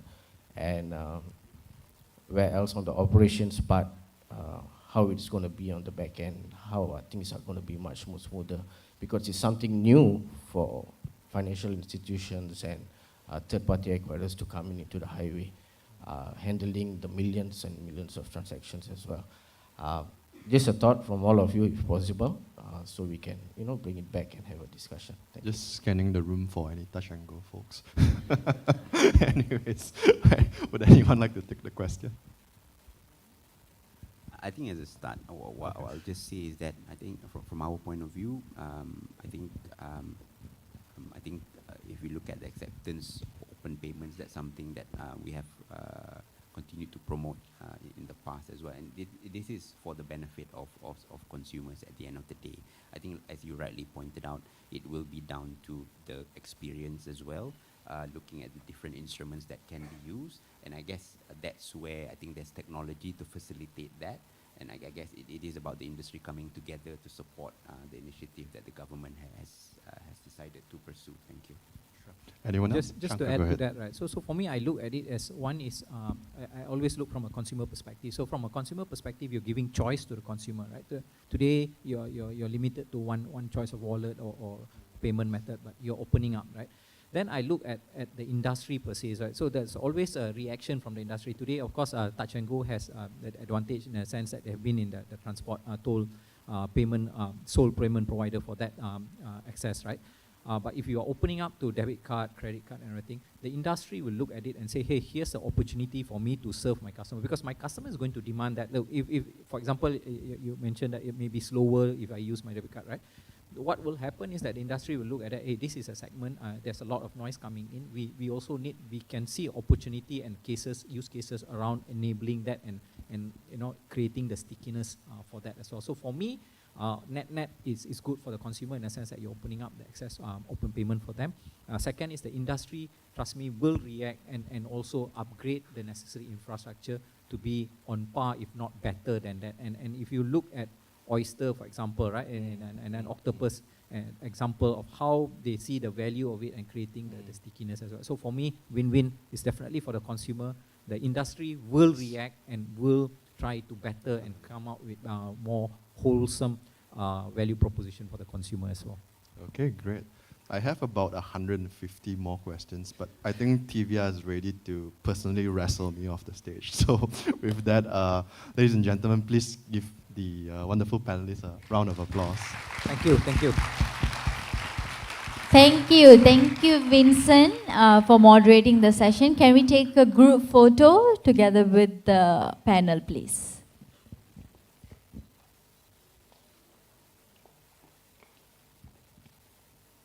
Once again, let's give a huge round of applause for the panel session for Everything Payment Summit, shaping the future of digital payments. All right, with that, is everyone feeling cold? Wow, that was loud. All right, thank you. We'll adjust that. And with that, we'll go for thank you for the sharing. Thank you. All right, with that, we'll go for a quick lunch break. Lunch is served at level 3.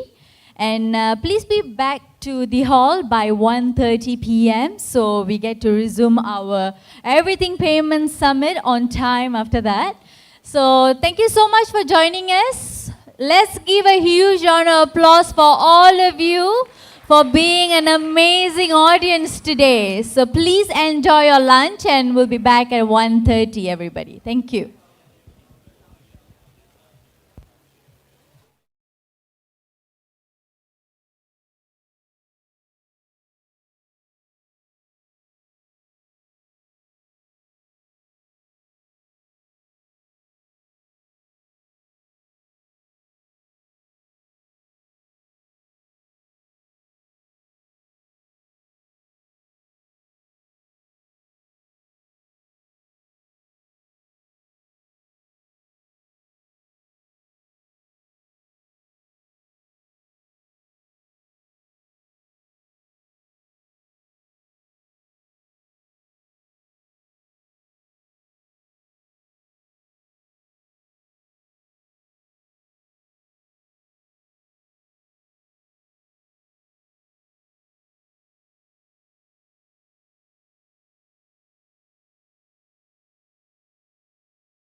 everyone.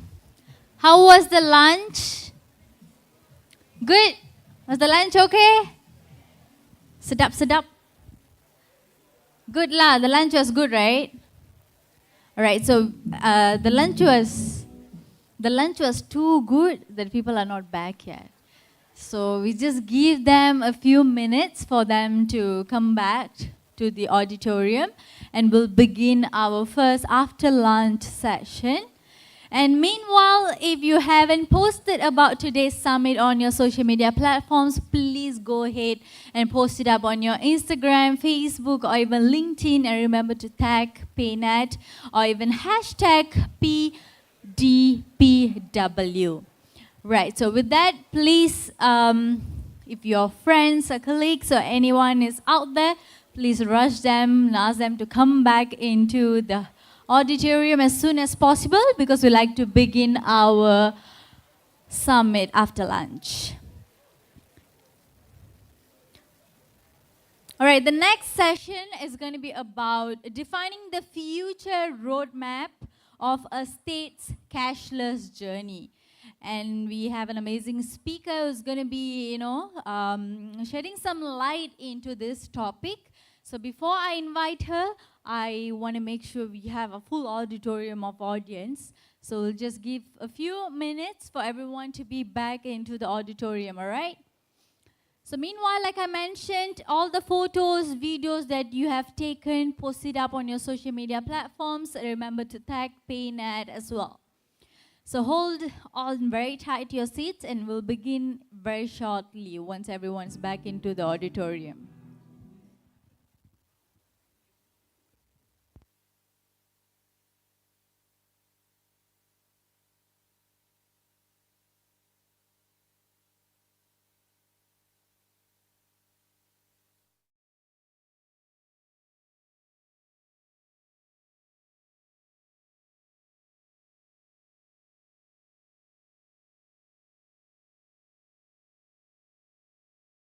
Following session, defining the future roadmap of a state's cashless journey.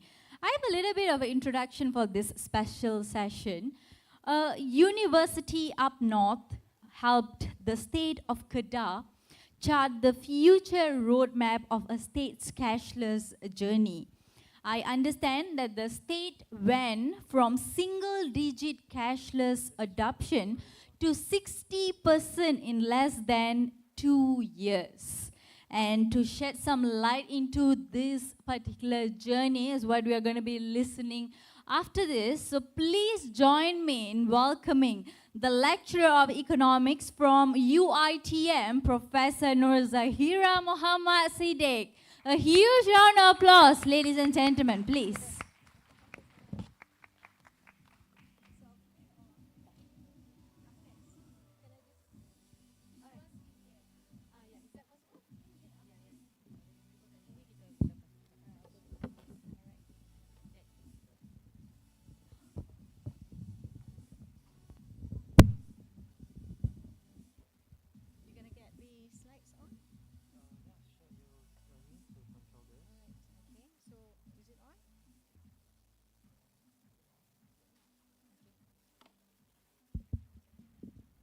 Assalamualaikum warahmatullahi wabarakatuh, and a very good afternoon to everyone.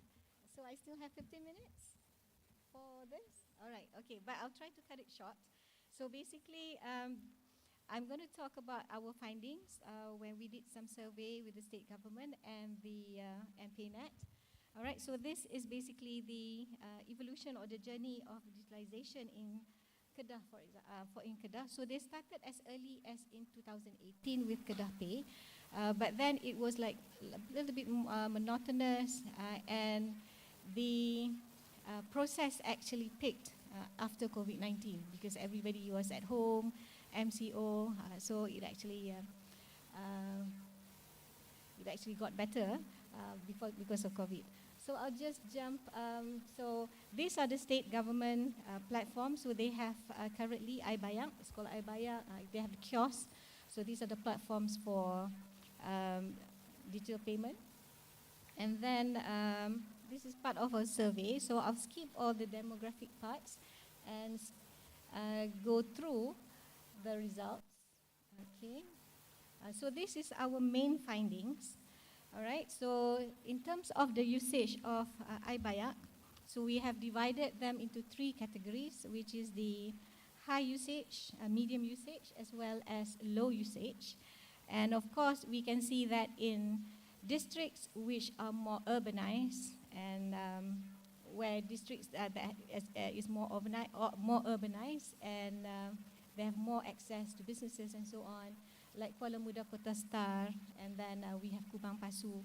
So the usage of e-payment is much higher in these districts. But then in less developed areas or less developed districts, for example, Pokok Senar, Bandar Baru, Sek, and Yan, so this the usage of cashless payment is a lot lower. And if you may know, Bandar Baru only have one bank, which is Hong Leong Bank. Okay. All right. So in terms of kiosks, the usage is also approximately the same, where you have high usage in urbanized areas and lower usage in more rural areas. Okay, and then next is in terms of residents. Okay, we can see people in the urban areas, of course, they're using much more. But the interesting fact is that although you're staying in a rural area, they do have access to cashless payment. That means they do have some kind of instrument for cashless payment. Okay, and then this is the age group where we have interviewed, and we can see a lot of the usage is for the younger generation. So these are our hope, and if you want to start on something, then it should be the younger generation. Okay, and then this is the use of payment in according to districts. Okay, so a lot of e-payment happens in, of course, Kuala Muda, in the district of Kuala Muda, Kota Star, okay, Kulim, and Kubang Pasu. So when I'm talking about Kota Star, we're looking at Alostar, and then Kuala Muda is about Sungai Petani. Okay, so these are some of the example cities. We're talking about district, so some of you might get confused. Okay, and then of course the lower ones are the Yan, Pokok Senar, Padang Terap, and Bandar Baru. So I think these are the underserved areas, and probably if from your side, from the banks or from any institution, if you want to focus, so probably the underserved areas would be quite a good start. Okay, next is on the 3 most used applications in Kedah. So the first one is, of course, Shopee Pay, because a lot of people in the northern area, we like to shop online.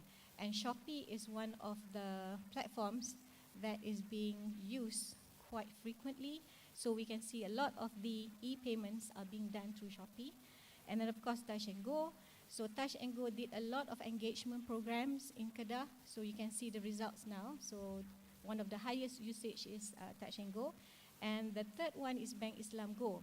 So Bank Islam, what they did is they go to the markets and open the account there and then. So that is one of the reasons why the usage is quite high for Bank Islam Go. And then if we look at the acceptance of e-payment, so this is quite interesting. So we can see that for businesses, this is the sort of the rate, so 71.2% businesses, they do offer some kind of e-payment to the public or to the customers, okay? And the estimated transaction of e-payment as a percentage of total transaction at the moment is about 20 to 40%. Okay, and then estimated sales using e-payment is also about 20 to 40%. So I think this is quite a good number for a start. So in the future, I think we can push it up to at least 70 to 80%.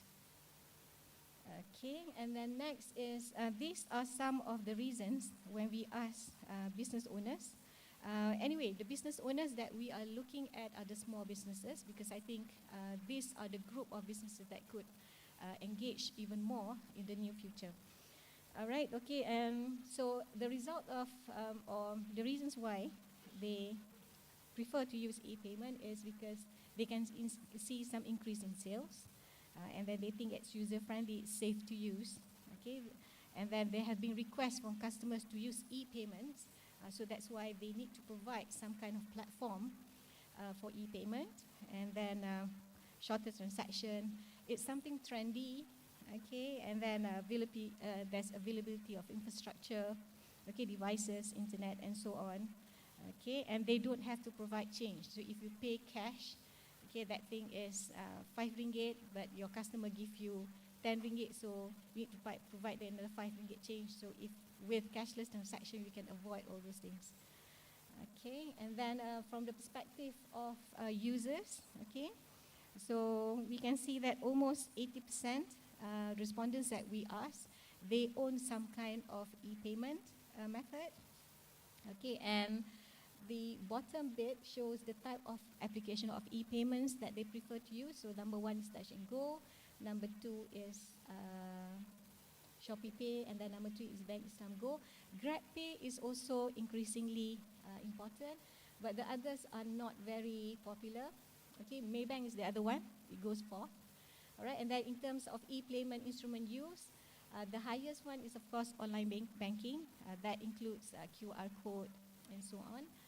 And then next is debit card, and then any kind of application, and then followed by credit card and iBayak. iBayak is quite low because iBayak is focused more on paying taxes, local taxes, okay, and other local authority kind of payment. So that's why the usage is quite low. Okay, and then the number of times that they do transaction. So most of them about 2 to 5 times per month. Okay, this is something that we can also look into and can improve. And then why did you use e-payment for? So most of them use for the purpose of groceries, okay, that's 53%. And then for food and beverages, clothing, shoes. So these are the normal things that they buy using cashless transaction. Okay, and then if you can see the location where they conduct the cashless transaction is in hypermarkets. Okay, that accounts for approximately 26%. Again, restaurants, hotels, and then utilities. So these are the places where it has been used. Okay, e-payment is being used. So I think what we can move forward, or the way forward, is to focus more on the hawker side, okay, or those night markets, farmers market. So that's another platform, that underserved platforms that where we can expand the use of cashless. Okay, and then in terms of effectiveness from the perspective of businesses, okay, so those businesses that we interview, they say that overall it is cost saving, and then it is cost saving in terms of transportation, in terms of their time to go to the bank and keep the money in the bank, so it saves a lot of time from that perspective. Some of them, 61.1% says that there has been increase in sales when they use cashless payment, because sometimes when we go to buy something, we don't have cash. If we don't have cash, then the businesses do not accept cash, so we won't buy. But if they can provide another platform, so for example, cashless payment, so even though we don't have cash, we can still buy. So that actually increased sales. All right, so when sales increase, of course, profits will also increase. And another thing is the reduction of debtors, because if you are in the rural area, for example, okay, and you do cash transaction, people like to owe you.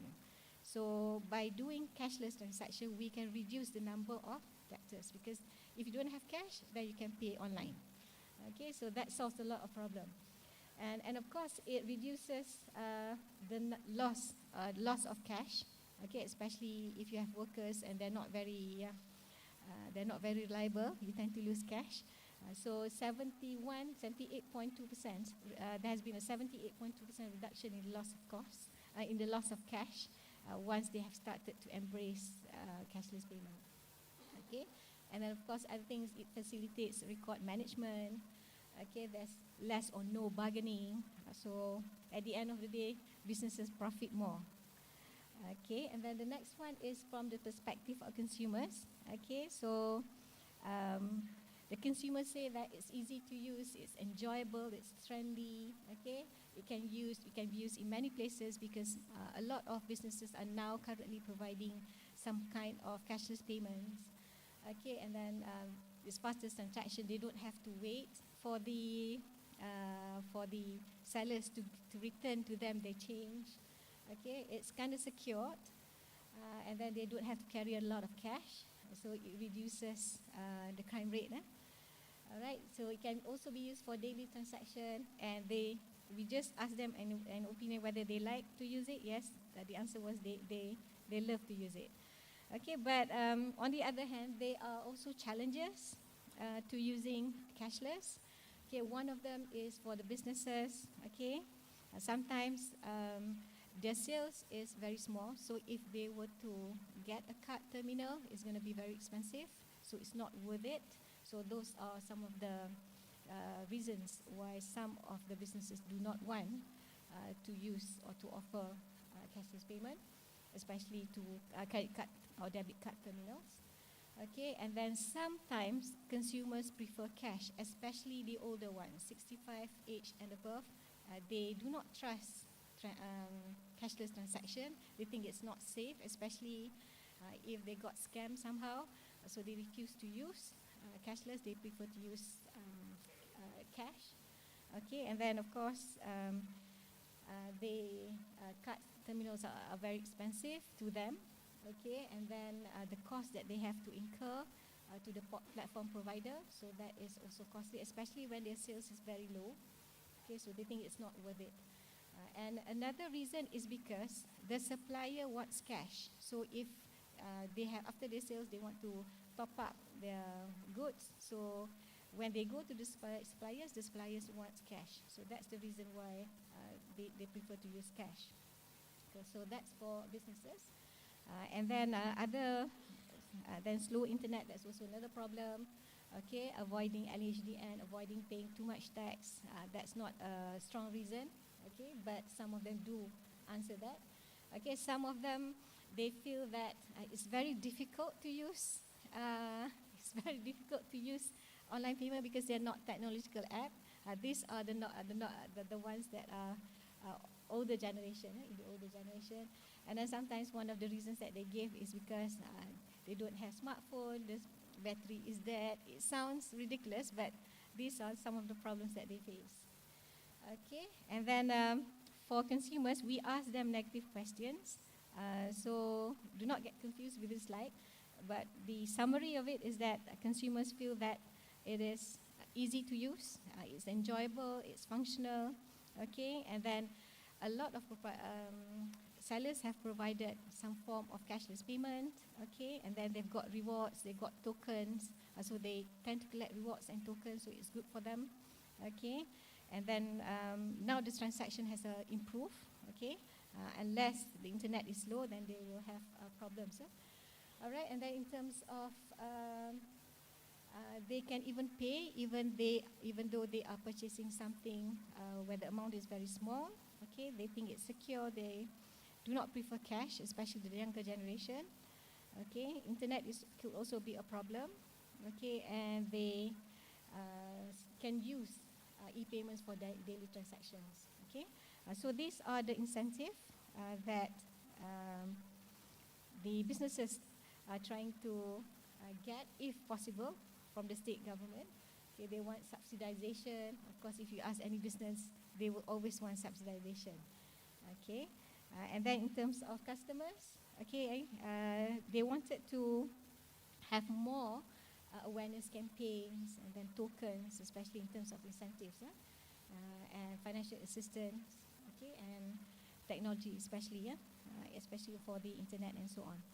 So the target for the state government, by the way, I'm not speaking on the behalf of the state government, but this is what the state government of Kedah is trying to achieve.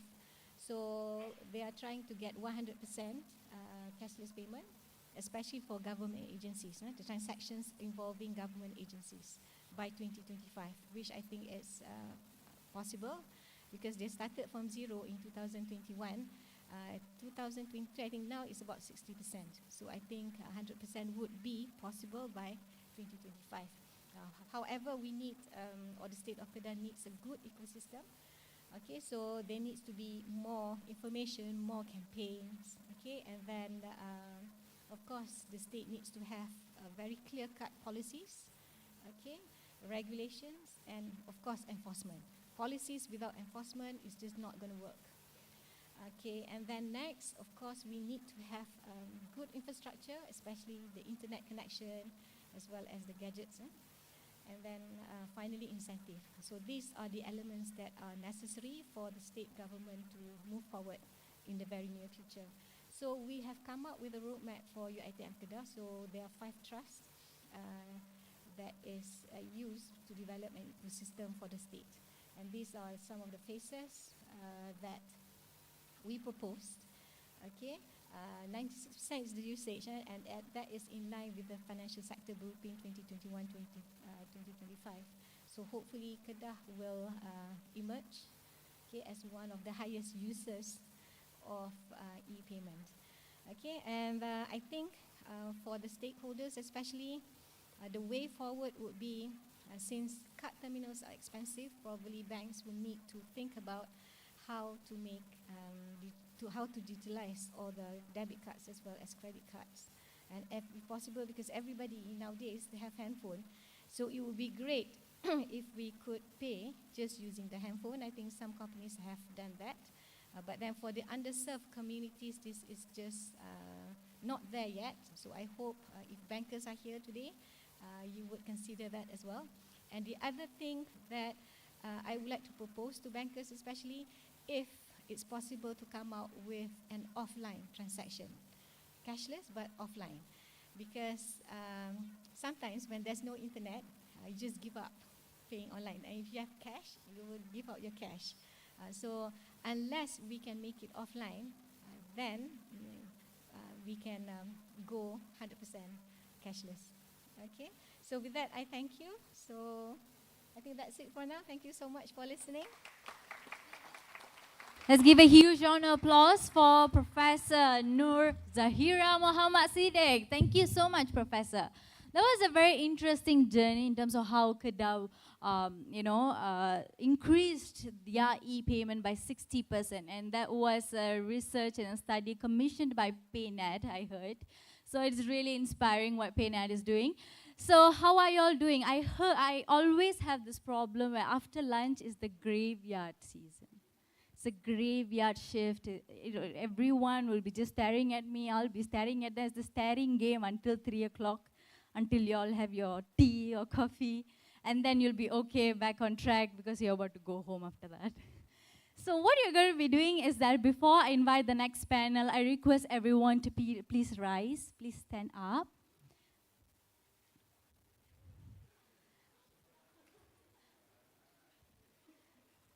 All right, please stand up and please stretch your body a bit, because we add all the chicken, all the fish inside our stomach, so make sure it is slipping well so we don't slip. So stretch a bit. Shake hand with the person next to you. If it's someone new, please introduce yourself, get to know them. If you know them already, then just ask them how was lunch.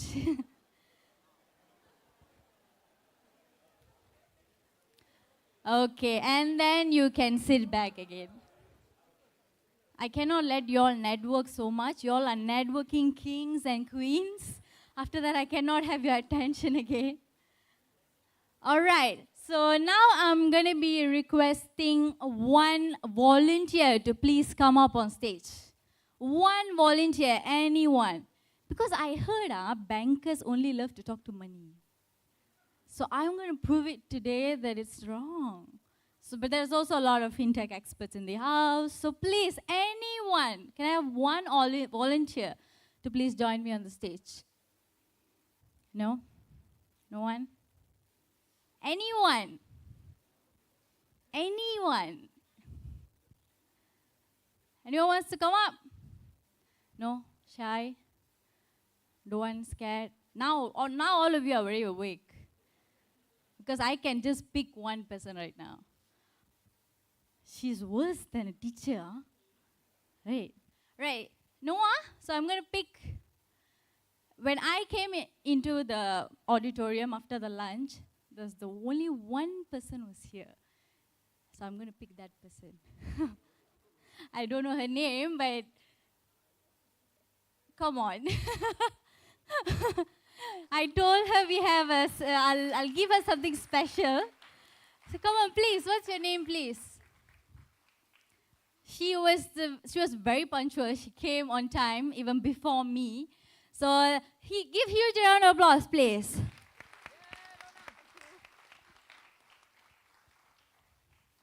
Please. No, not embarrassing at all. So please introduce yourself. Hello, everyone. My name is Lorna. Is your mic on? So, okay. Hi, everyone. I'm Lorna from Hong Leong Bank. Nice to meet everyone. Moral of story, do not be punctual. No, thank you so much for being punctual. Please share a bit about how you find Everything Payment Summit, and I'm sure you signed up for Digital Payment Week the entire week. So please let us know how you find day one of Digital Payments Week. I find it's very good, very eye-opening for me especially. To be very, very honest, I don't come from banking industries. I do have some ex-colleagues from Lazada here who are also now in digital bank. I myself have joined bank. I think this forum, I hope every year, please make it happen. So people like us, we can join and actually we can interact with each other. I get to know more people. I think the information was really, really useful. All right, thank you so much. Please be punctual after this. I like it. Thank you so much. All right, so moving on to our next session, which is our second panel for today. We are going to be speaking about tech for B2B innovations. The way businesses operate and interact by bringing automation, increasing efficiency, and even reducing friction, streamlining processes, and enabling data-driven decision-making are just some of the ways technology can assist the B2B innovations. Overall, technology empowers B2B, am I right? Would you agree with me? Without technology, nothing can be moved, I would say. So to be more agile, to be more competitive and customer-focused in that sense, it is rapidly evolving, I would say, even in the business landscape. So we have an amazing panel, a well-rounded panel to share with us, to shed some light into this topic. So to moderate this panel, I humbly invite the Chief Commercial Officer of PayNet, Mr. Gary Yeo. Let's give a huge round of applause and welcome them.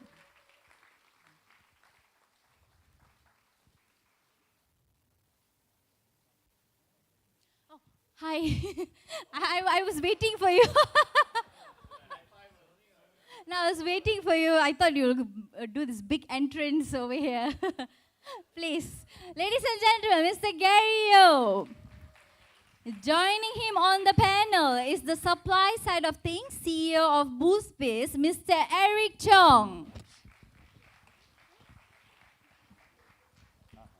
Everyone's giving the back entrance. And advisor of PICOM, Mr. Ganesh Kumar Banga. And we have on the demand side of things, Secretary General, SME Association of Malaysia, Mr. Chin Chi Siong.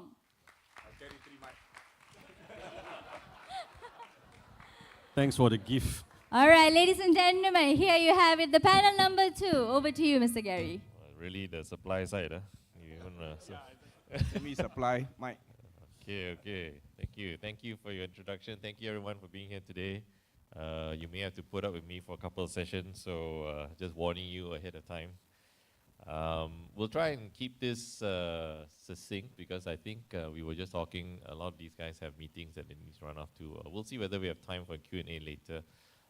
Basically, this session is all about tech for B2B. It's something that I myself am quite kind of passionate about, right? I mean, so this is, for full disclosure, I used to be in Boost, for those that don't know me, which is where Eric is from. And we actually started a journey on B2B payments a long time ago, and they just finally pulled it off. So we'll talk about that later on. But I think what I'm referring to is that there's always a lot of discussions around unbanked and underserved, but it's primarily focused on consumers. But actually, there's a whole segment that's on the other side, right? Which is the merchants. There's a lot of merchants that are, primarily some version of unbanked or at least underserved. And underserved can be in many ways. One of them is cashless payments, of course. And I think there isn't a lot that's being done to cover this particular aspect, right? So today we just want to spend a little bit of time with our distinguished guest here to have a little bit of a discussion about this aspect.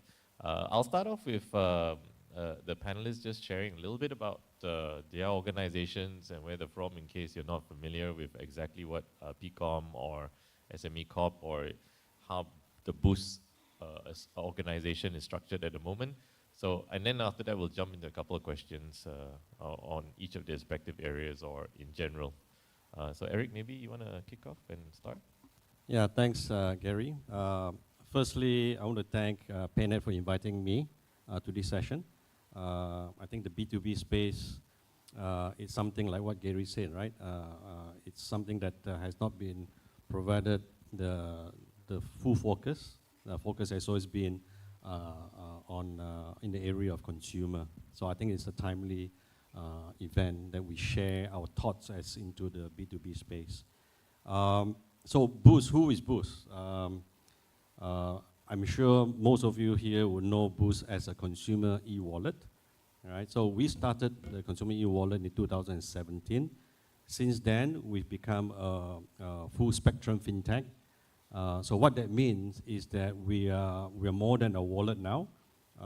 So from a consumer wallet perspective, we pivoted to Boost Credit, which is our lending arm, where we provide micro lendings to our customers, whether it's consumer or to merchants. Then we also have Boost Connect, which is our international payment gateway, which facilitates cross-border payment for multinational companies who bring contents and services to the telcos and such. Right? Then we are in the process of launching our digital bank sometime this year. I can't tell you when, right? Because that's still in the process. That's the burning question for everybody. They're very interested to know when, right? So, but it's coming, I promise, to provide more updates as and when we are nearer to the launch date. So Boost Biz, which I represent, is an offshoot of our original e-wallet. And the reason why we pivoted to Boost Biz is because we found that there's a lot of opportunity, especially in the B2B space, right, to digitize the businesses, especially the micro SMEs, bringing digital business solutions, digital payments, digital financial inclusion to the businesses. So I'll talk a bit about that later. So that's essentially who Boost is. So we're not just a wallet, we're beyond wallet, we are a full spectrum fintech. Hi, my name is Ganesh Banga. Today I'm here representing the National Tech Association of Malaysia, PCOM. PCOM is essentially an association, the leading association actually involving tech companies with over 1,000 tech members, mainly industry members. We have multiple chapters. We have a chapter for CIOs, where the top CIOs in the country are in our association. A chapter for e-commerce, which I also chair. We have e-commerce enablers and merchants that kind of participate in which I'll talk a bit more of as well. We have a chapter for outsourcing as well. I'm here today to kind of represent, as the voice of the tech industry, we kind of look at the industry and we know what the digital enablement is happening in the industry. Of course, payment and fintech is also a very important part of it that we look at.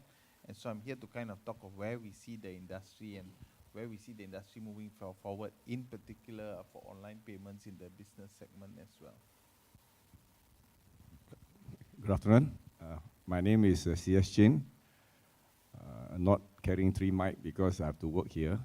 But for SMEs, we are NGOs. We work for everybody. Just a little introduction of our SME Association. SME Association Malaysia was formed in 1995. Yeah, more than 20 plus years already. And we have close to 11,000 members nationwide. We have 14 branches, right from Penang up to Johor and in East Malaysia. We have also a branch in Labuan. And that is where we're trying to gather most of the businesses either they're micro or they're SMEs. You know, for a quick glance of it, SME in Malaysia, out of the 1.25 million of enterprise company registered, almost 98% are SMEs. But of course, out of the 98% SMEs, more than 70% are micro SMEs. So SME itself is not that huge, especially Malaysia SME, but most of us are in services industry. If you look at the data from DOSM, SME in fact accounted for close to 10% to 12% of our export, total export. So we do not really export a lot. This is number one. So a lot of economy was churned within the countries. And on the service side, retail, F&B, these are mainly our members and also the general publics they have. For us, to the topics, we are very keen because of how are we going to embark ourselves, looking into digitization and our system that we can cater for, going to a cashless transaction. For that matter, we hope that one day we don't have to carry any cash. If you have been to China, nowadays they don't even accept your money. They want to accept your WeChat Pay or Alipay whatsoever. So we hope we can reach there by one day. So we ease off a lot of stuff because there are costs. I think for Bank Negara, there are costs into having a dollar, right? You have to keep the cost. And the cost can be saved by the country, will be great for us, also good for SMB. So the government got more money and given us to digitize ourselves more. So we need that. Thank you very much. Thanks, yes. Okay, maybe Eric, maybe we just jump straight into it since we don't have a lot of time. I think maybe just help us understand a little bit better about what you guys have built, because it is a pretty unique proposition. The Boost Merchant Wallet is the first of its kind in Malaysia, and maybe what you can do is just spend a couple of minutes sharing exactly what it is you built, why you built it, what pain point were you trying to solve. And then I think the last question which I'll pose to everyone here is, how do you think someone like PayNet can assist in the acceleration of this journey, right? I think the one important thing that we kind of trying to get across to anyone, not just in this forum, but all over the industry now, is that PayNet is here to see how we can enable and empower and assist as much as possible with this cashless drive that we have. So yeah, maybe we can have a quick chat about that, and so people just understand exactly what it is that's been built. It is unique, right? And it was a long journey. So maybe you can also just highlight quickly, like just to show how difficult was it to get to this point, right? Yeah, so Boost, a lot of people don't know, right? Boost has got two wallets. Okay, one is a consumer wallet, which all of you are very familiar with. So that's a B2C wallet, right, for consumers. So if you're familiar, when you go to the store, you want to pay, you scan and pay, right? And it's as easy as that, right? So we decided, because we found out that, okay, so let me step back, right? We have 600 over 1,000 merchant touch points now, Boost, right? And out of which 50% are micro SMEs. And we realized that the micro SMEs are the underserved and the unserved, number one. Number two, we also realized that in the B2B space, especially for micro SMEs, transactions, 80% of transactions are still cashed, right? And on top of that, there's a lot of pain points from the merchants, right? The pain point is this. A lot of these micro SMEs live hand to mouth, right? So today's taking, they reserve the money for tomorrow's purchase, right? And if the funds don't get settled immediately, right, or even the next day, they may not have the money and the funds to purchase the next day's goods, supplies for the business. The fourth thing is obviously for the micro SMEs, cash flow is a problem, right? So if they don't settle money fast, the cash flow is a problem. But the other part of cash flow problem is that they don't have access to lending, right? And the reason why they don't have access to lending is because there's very cash-based, so there's no transaction history, there's no transparency in terms of data to perform a credit risk check on these merchants, so they can't get loans from the bank, right? So because of all this, we decided to build a merchant wallet, right? So we are still the first in the country to have a merchant wallet, purely for B2B payment. Digitize that whole process to ensure that the merchants can pay the suppliers digitally through the wallet, right? Now, the good thing about the merchant wallet that we have is settlement is instant, right? So which means that they have instant cash already into the wallet. So the cash flow management for the merchant is elevated in that sense. And because of the merchant wallet, there's a data, transaction history. We can use those data, right, to credit score the merchants. Thereby, we're able to provide microloans and microlending to the merchants. Now, the question in terms, so that's in essence the merchant wallet. Now, the merchant wallet limit is as high as up to $500,000 ringgit, right? So, Sindarin Berhad, your merchant wallet limit is $500,000.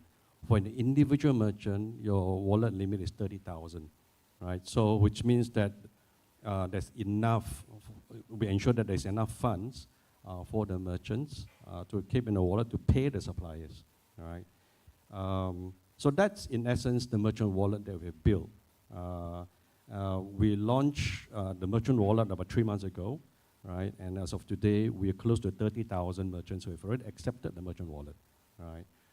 Now, I think the question in terms of why it took so long, 5 years, right? Since we launched the consumer wallet 2017 to now, it's a long journey because of acceptance from the merchants, especially in micro SMEs. Right? During early days, when we launched a consumer wallet, it was very difficult to convince the merchants to accept digital payment because they're so familiar with cash, right? They still want to touch and feel money, right? But the pandemic helped, obviously. So you see a huge spike during the pandemic where the acceptance level just spiked up. So that helped. So that's good and bad, right, in terms of the pandemic. So it drives the, digital payment acceptance. And that's where we quickly launched the merchant wallet right after the pandemic. All right. So that in the essence is the wallet, and that's one of our way to try to promote digitalization, but also at the same time financial inclusion as part of that. I'll talk about financial inclusion later because it's a different piece in terms of the solution that we provided. Is there anything you think someone like PayNet can help you with to accelerate your journey? Oh yeah, for me, right, if PayNet can help in terms of driving digital payment, not just in the consumer space, but in the B2B space, I think that'd be good, right?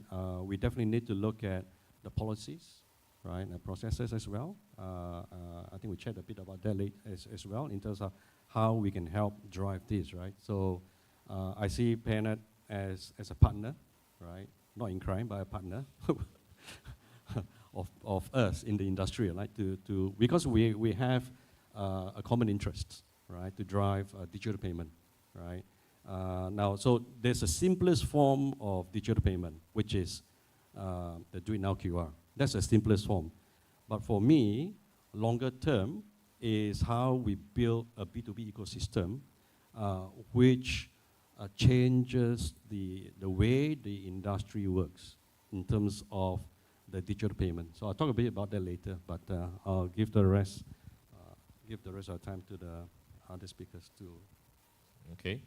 Hopefully there'll be some time for later, but we'll see.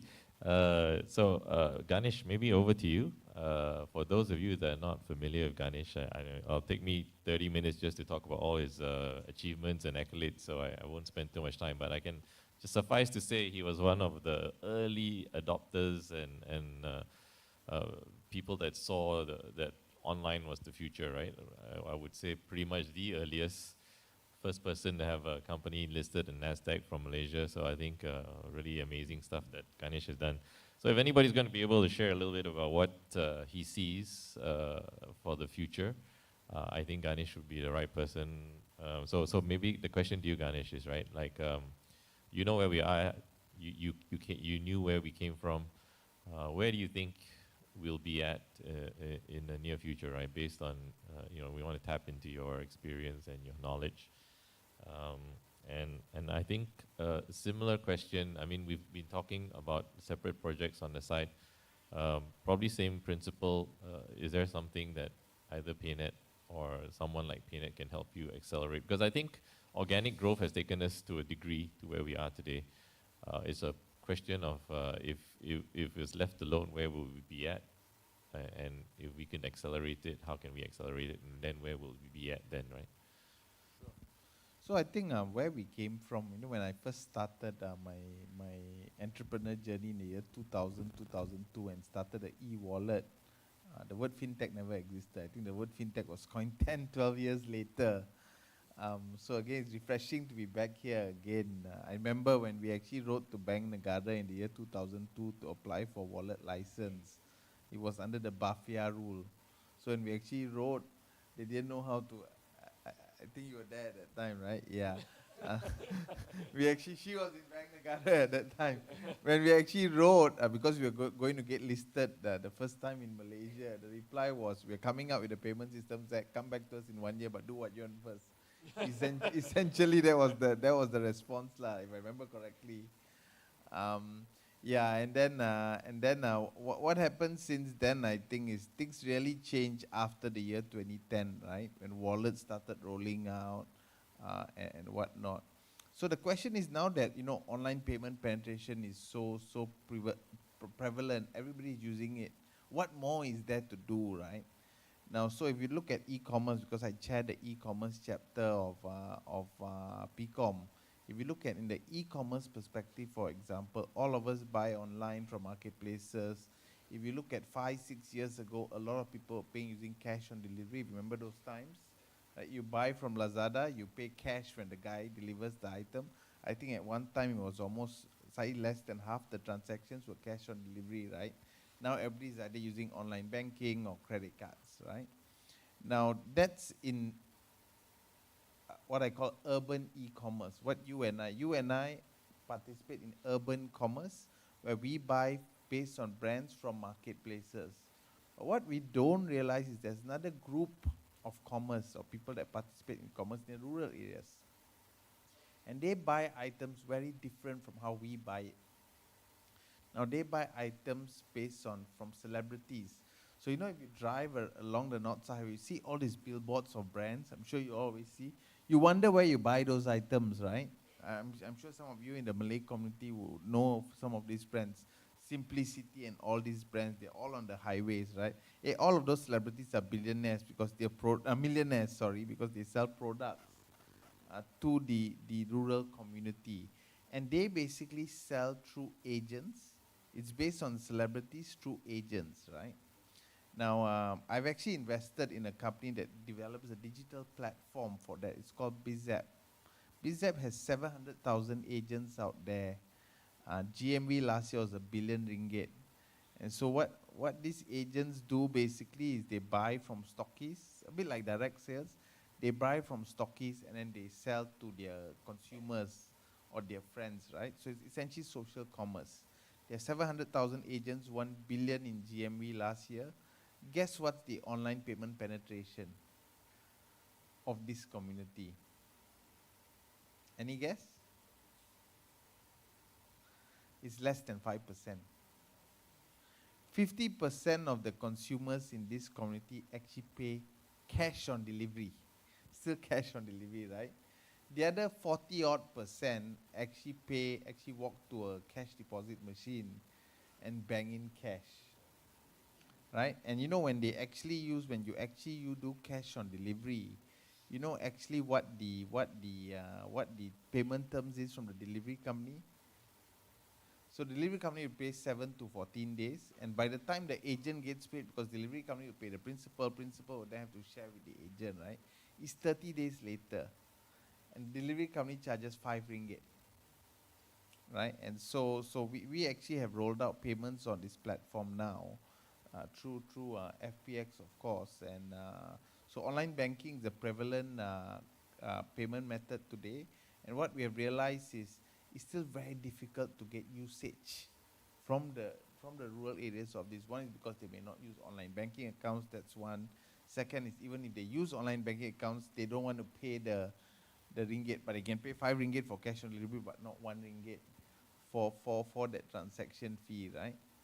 So this is actually where we see the biggest challenge when it comes to penetrations in the rural areas, and also the biggest opportunity, because the growth when it comes to the urban commerce among us is actually quite tough already, right? Because we are all already, there's not much growth already. We are either using credit cards or online banking. The growth is going to come from the rural areas, and I think that's where the next potential is. And I think that's also where companies like PayNet and all of us here today should actually focus. We are not the next generation of fintech users. The next generation of fintech users are in the kampongs, right? And this community that we have is something that we want to focus on. To answer, I guess, your second question on what the government can do, I think there's a lot of education needed, right? Because we all are very confident with using online banks. We are confident with using credit cards. These guys don't talk about online banks. They don't even have credit cards, right? So we need to kind of educate to build the confidence, to build the education, and then of course incentives. We may need to invest, for example, to not charge transaction fees, right? We may need to incentivize in terms of doing lucky draws, right? Now they may not perform online payments, but if they have a chance to win a car, the chance to win something, the kampung nak menang kereta tu, right? Maybe okay lah, kita cuba lah. Then once they get used to it, then they will use it more. So I think that's kind of where I think the next potential is like. I hope I've answered your question. Okay, yeah, I agree, Ganesh. I think we've spent a lot of time focused on even wallet. During my wallet days, we focused a lot of energy on number of touch points, right? Like how can we grow this massive base of touch points? But usage was a lot slower, right? And I think it's all down to the education, and I think it's very hard for any one single entity to try to educate everyone on their own. I think that's the issue, right? And I think as an industry, we need to do it. It's just that perhaps we need to figure out how do we do it in a concerted way, and not in a fragmented manner, right? So we need billboards on the highway. Jangan guna cash lah. Billboards on the highway. Well, it's cheaper if we just get Farhan to stand by the highway, so it'll save a little bit of money there. But so CS, I think you're the unique one in this panel, because in a way you represent the brick and mortar, right? And we just wanted to have someone from that part of the industry to kind of give us a bit of thoughts. I mean, one was there are probably two parts to it, right? One is again, even in the SME, there are many associations when we were trying to grow our platform in the past through fintechs, we always looked at association ourselves, but just to get acceptance points, right? But we never looked at it from how do we tackle the supply chain through a network like yourselves, right? So maybe number one is, do you see a way or even a need for us to look at B2B transactions on your end to help your suppliers that you have 10,000 SMEs on your platform, so is this something that's needed? I think the second question is, cash is still really big, right? So I think maybe just from your standpoint, right, you've been doing this for a long time, you get the views of many people in the industry. Maybe just share with us, like, why is it that even in urban areas, a lot of your businesses in the association probably still maybe 60% in cash, 50% at best, I would think. And we've come a long way, right? But maybe you can give us some insights on why that is the case. If we're going to analyze the whole background of the SMEs in Malaysia, right? Of course, Eric has spoken about the micro SME, what's the pain point, what they face, what they do. That is very clear cut, right? And number one, what we look at is convenient as SMEs. Convenient in terms of I can have a money trail, I have trust in this channel of doing e-payment. And many of us are very traditional, right? And if you look at Malaysia history or even the SME history, they are now starting moving to the second, third generation of the entrepreneur. So these entrepreneurs of the second, third generation are start moving into using digital e-payment, right? Rather than, I mean, just give you an example, check. Many countries do not have a check system, but in Malaysia still have. How can we get over the check system? Because this is a very costly and very troublesome for many. But to some of the SMEs, they still trust on check because they don't trust the bank, sorry to say that, in a way, because of all the current information. The scam thing is also killing us, the confidence, right? And a couple of weeks ago, we have also issue with one of the e-payment, your competitor, have an issue with the whole, suddenly your money gone in your account. No, I'm not criticizing them, but these are the things that you make people, lose confidence, right? And I hope their digital bank and PayNet can link together and do something out of that, So those are the things we look at. If I always hear all these things, why should I go? I myself keep, and the check, I feel safer. I write check, I sign. If I go to bank, I see not my signature, not mine. I don't simply charge me back. I got reason to claim it from bank. Now you know reason, right? Even you've been scammed or whatever, and the scammer are so good nowadays. And I'm not saying that most of us do not know, they know, but for them to start changing towards using cashless or even more embark more, they take times. They take times. But if we can create more convenience, for instance, if I'm exporting to other neighbor country, right? I believe you have this PayNet regional kind of settlement. If that can help me to do my business, I will start using it. So, and also, you've got to, make them be confident of using your system rather than any issue coming up, quickly tackle it. And that is a major thing we want to look at. If you look at the whole, the digitization SME from the government perspective, they spend quite a lot of money, a grant, they give quite a big grant, the 5,000 to 5,000 matching, for them to start. Right? Okay, that is the initial stage. But it's not good enough, because we need them to go to the second stage. Right? Because to embark in digitization is a journey. Even to go into, even cashless is a journey. It's just not now you do it. They are very steps. But I do hope digital bank will come out something that can help them. I don't know, because our friends still keep inside the pocket. Don't tell her what it is. And there are many things I think we can do, right? There are many things we can do. And I do hope that really seriously looking to what the relevant banks, to give us a good solution for that. If I'm not mistaken, I use Maybank MAE. Maybank MAE is actually a good start. Right? When you use that, you can track what you spend, what do you do. They even give you, in terms of what number of current transactions, they give you some points to gain something, royalty program, whatever. These are something maybe you can look at. I'm not saying Maybank is good. I don't sell for Maybank.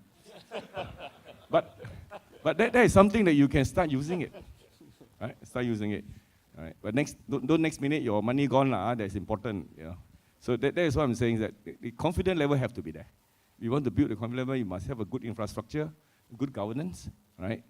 And good system to defend that. So I do hope, you can look into that. And because as SME, actually most of SMEs, if you look at the My Digital report by our friend down here, he says 50% of the SME have analytic, data analytic. But out of 50%, 75% using spreadsheet. What kind of analytic is that? Right, under your digital report. So there are many things that involve. A lot of AI being used. AI, SME, tanya ada AI? Ada. My camera can see your face, know who you are. Itu AI, right? But we are not moving into the second stage of digitization, right? But that will link to payment as well. So those are the things that I hope we can, explore and work together with industry, people like us. Because every industry have a different kind of requirement. Then that's what my comment. Thank you. Okay, so it sounds like somewhat of a recurring theme. I mean, education, which involves trust, is part of the education, right? And reason to use. I think Farhan mentioned earlier this morning that we need to focus around reason. It could be anything, whether it's B2B or B2C. I think reason to use is important. But yeah, I mean, I think the theme seems to be very consistent that education needs to play a much bigger role alongside trust, of course. We are very aware of it. It's just that we've, again, I think it would be good if we can figure out as an industry some kind of effort, move to resolve this as an industry. Right now it's very fragmented. PayNet is trying to do its own thing. I think Boost does its own thing. I think small businesses do their own risk mitigation. Okay, so I'm not sure, organizer, are we out of time? 5 more minutes? Oh, okay, so maybe we'll use the 5 minutes, I don't know, maybe 2 questions or something along those lines for any of our distinguished panel guests. And then we can, anybody got any questions? Yes, sir. The young man. Hi. Hello. Raven, and maybe a question for Eric, right? You know, talking about these SMEs, you know, I saw the report by Professor just now about Pasar Malams. You know, they're starting to use QR Pay and all this stuff. So what are you guys doing? What efforts are you guys doing to go maybe to the kampongs or to slightly outside of Klang Valley, right, where you know the digital natives are, to increase adoption, right? So that's a very good question, right? So Boost is represented everywhere in Malaysia, okay? And you'd be surprised to hear that our biggest region is actually Sabah, right? So Sabah, obviously, there is the city, which is Kota Kinabalu, but we are widely represented in towns outside of Sabah as well, outside of KK, right? We launched in the East Coast a year and a half ago, and East Coast today is our fastest growing region, okay? And it all boils down to a number of things. First thing is what we talked about just now, which is education. Education is not digital education, it's not digital learning. This is feet on the ground, going to talk to the merchants face to face. It typically takes about between half an hour to an hour, right, to get them on board, because there's a lot of convincing to be done in terms of building trust and all the stuff, right? So it's not easy. So it's all feet on the ground, right? Imagine we have 600,000 merchants today. Imagine how much work we have taken, right, over the 5 years to bring them on board. So it's not easy. It costs a lot of money as well, right? So that's one. Second is building a use case, a reason why they should use, right? And like I said just now, the pandemic obviously helped in terms of building that high growth in terms of merchant onboarding. But the other use case that we talk about to the merchants is about there's a need for data for them to get lending, right? Because if there's no data, then they can't get the loans from or lending from the banks. If you don't know the data, right, there's only 39% of population in Malaysia have got access to lending. It's that low, right? 55% are either unbanked or underbanked, right? And the reason for that is very simple. I can't do a credit score because I don't know you, right? So because they are our merchants, we have access to the data, and because we also have lending products, we're able to provide lending to the merchants, right? Through the Boost Biz app.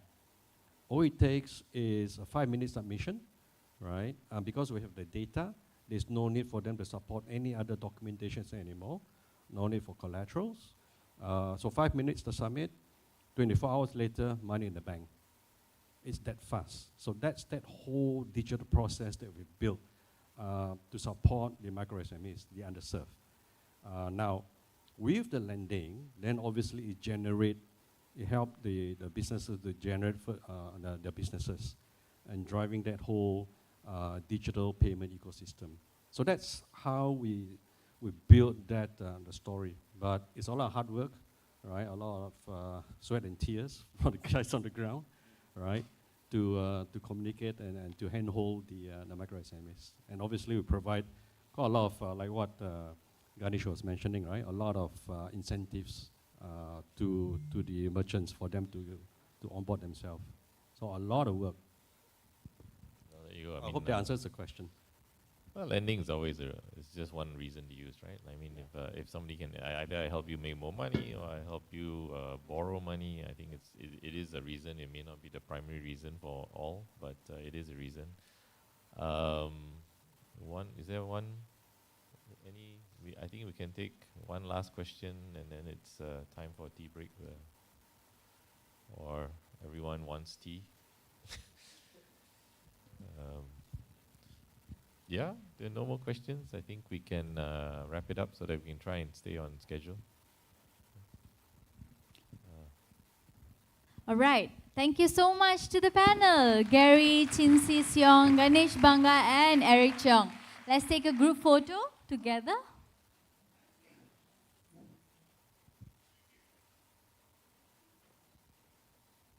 And ladies and gentlemen, we'll pause the session for our afternoon tea and coffee. So please go and have your coffee fix and tea fix. And the refreshments are located right in front of the library as well. So we'll be back to the auditorium by 3:10. So we can begin and all can happily go back home on time.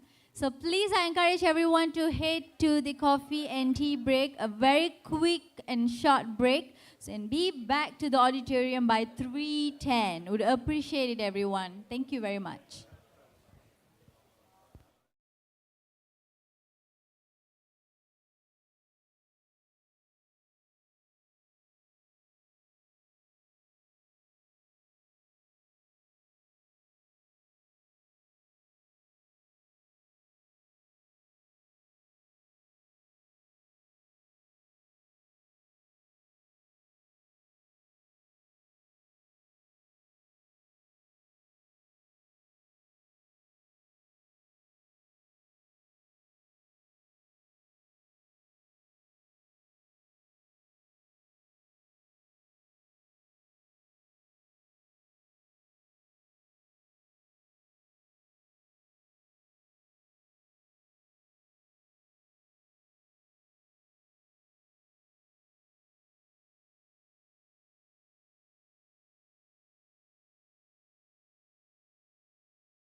last ones standing.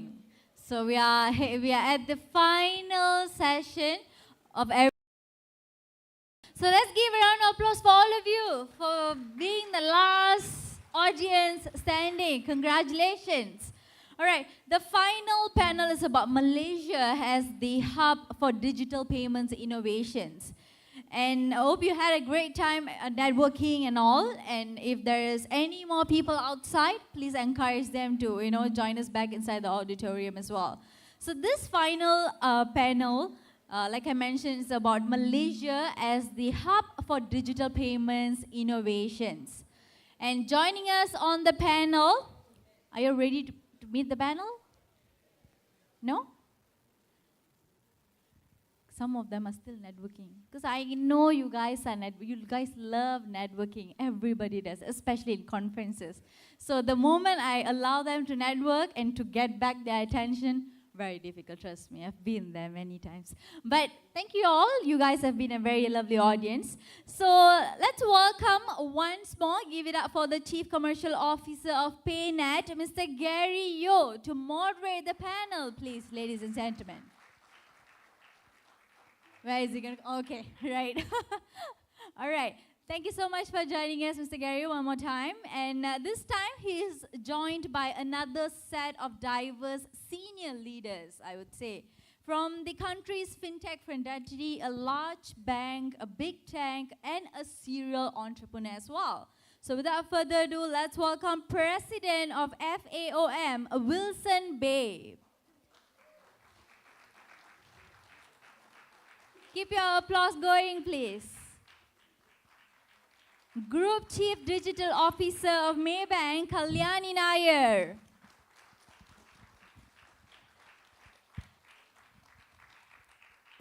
Financial Institution Network and Transit Partnerships Lead Google, Chen Wei-Siu. Last but not least, co-founder of FAVE, Yo Chen Chiao. Mr. Gary, one more time, all yours. Please take it away. Okay, thank you. Deja vu. Feels like I was just here 10 minutes ago. I think there must be more people that can do the moderation than... Anyways, my last duty. So hang in there, guys.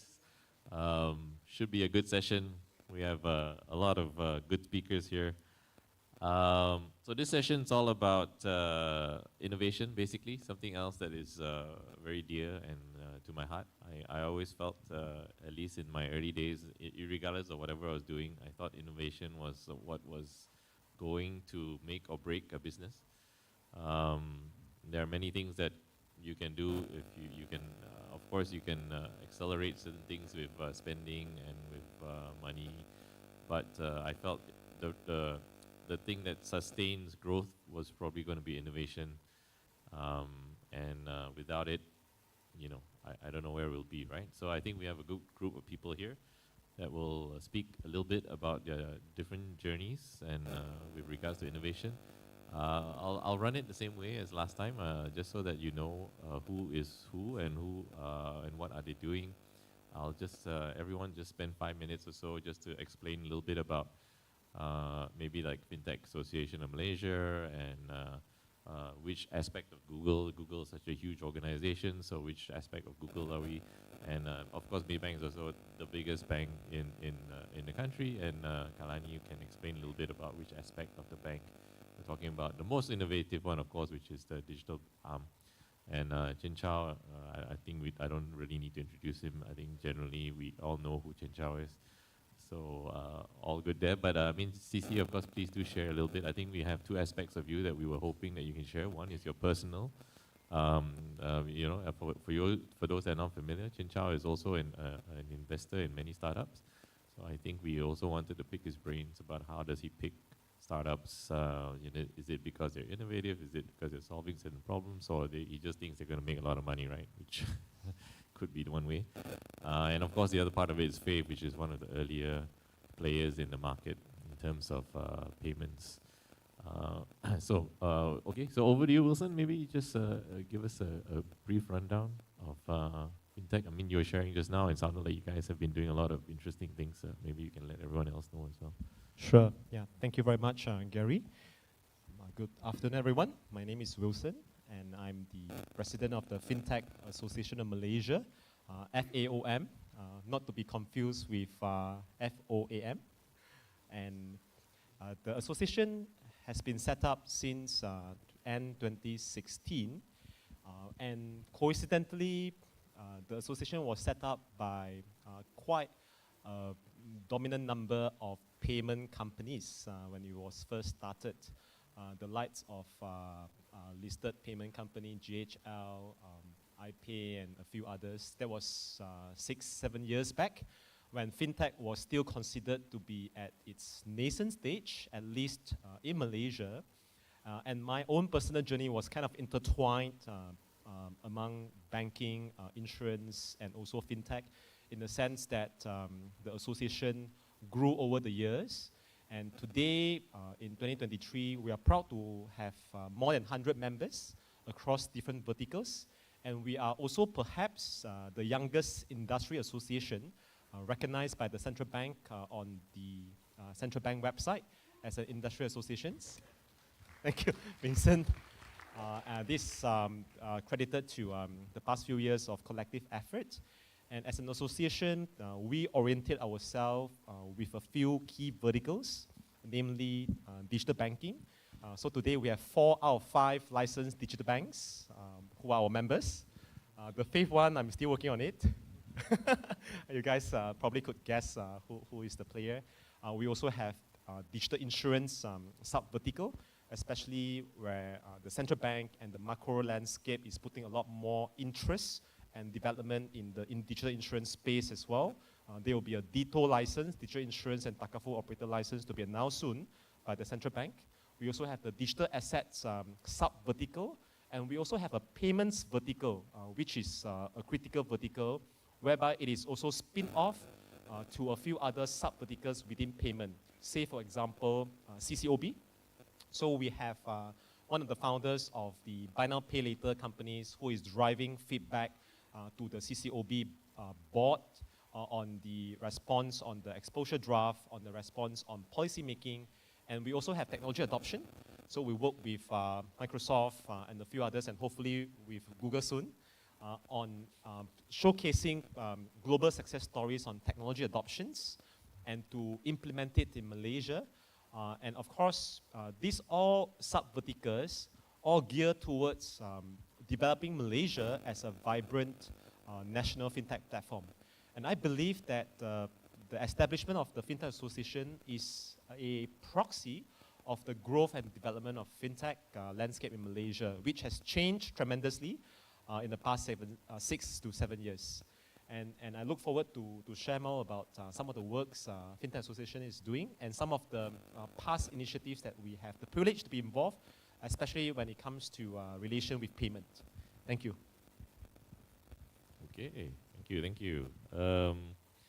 We have I have some follow-up questions, but I mean, I think we'll jump into it. We'll just keep the sequence. So, Karani, maybe you can share a little bit. I mean, for me at least, I always saw Maybank as, although usually you don't see innovation coming out of the biggest player, they usually feel they are less pressed for innovation. But in this case, it was quite unique because I think a lot of things that you guys did were quite innovative, coming from the biggest player by far in the market. So perhaps you can share a little bit about what you guys have done and the journey to get to where you are today. Thanks, Gary. I think being the biggest bank is one thing, but being the biggest bank also means you need to be responsible towards the customers you serve. And this is where I think the humanizing financial services is something that we hold very strong. And that also means being able to take care of the customer at every point of his life journey, right? Because it's not just about saving money, it's not just about lending money, right? That's the basic fundamental needs, right? But you need to go beyond that, and I think in Maybank, there's always this need to be hungry to serve the customers, right? So if you believe in serving the customers, if you believe you're there to serve and to solve pain points for the customers, then I think size should not matter so much, right? If you're always thinking of solving those pain points, then you will keep innovating because you're always trying to think outside the box and how can you solve that problem of that customer, whether it's an individual, whether it's an SME, a micro SME, or even whether it's a corporate banking customer. I think that's the principle by which the digital team or even the whole Maybank group tries to keep following that path of always wanting to do better for the customer. And this is where I think some of the capabilities that Maybank has offered and will continue to offer will try and address, right? So for example, about a year back, we launched this capability where you can take on a mortgage application. So that sounds very banking, right? For you going and doing credit decisioning and being able to lend. But then we decided to turn around that journey because it's not always clear to a customer whether he can afford that home. And buying a home is a huge decision in everyone's life stage, right? So if you can't afford the home that you desire for, then as a bank, what is the most responsible thing that you can do to help that customer along that journey? So whatever features we have built into that home ecosystem helps that customer towards buying that dream home of the customer. So that's how we look at things, whether it's the home experience, whether it's, for example, helping the SMEs, the micro SMEs especially. During the pandemic, for example, when people were struggling, the micro SMEs were struggling, what we did was we got the branches to go down and help these customers, because if we are saying we are humanizing financial services, then it's not just about giving moratorium, is it? Right? It's about trying to uplift their livelihoods. So this is where we came up with features like Sama Sama Local to help bring back that livelihood into the micro SMEs' lives. So I hope that explains, Gary. Yeah, sounds good, sounds good. I think over to Google, I think you guys are pretty much the undisputed heavyweight in the tech space, I would think. So maybe you can share a little bit about, specifically which area you focused on, and so that we can have some follow-up questions from there after that. Yeah, before I get into that, I would like to thank Farhan as well as the PayNet team for inviting me here. As what Gary mentioned, so Google has multiple billion user products, and all of them fit into the mission of Google, right? Which is essentially to organize the world's information and making it easily accessible and useful, right? So the area that I'm focused on is essentially on the consumer payments area.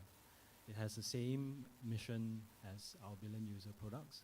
How do we get users to be able to use digital payments? It's a payment facilitation service, right? And getting users to use digital payments, whether it's offline, whether it's online, it doesn't matter.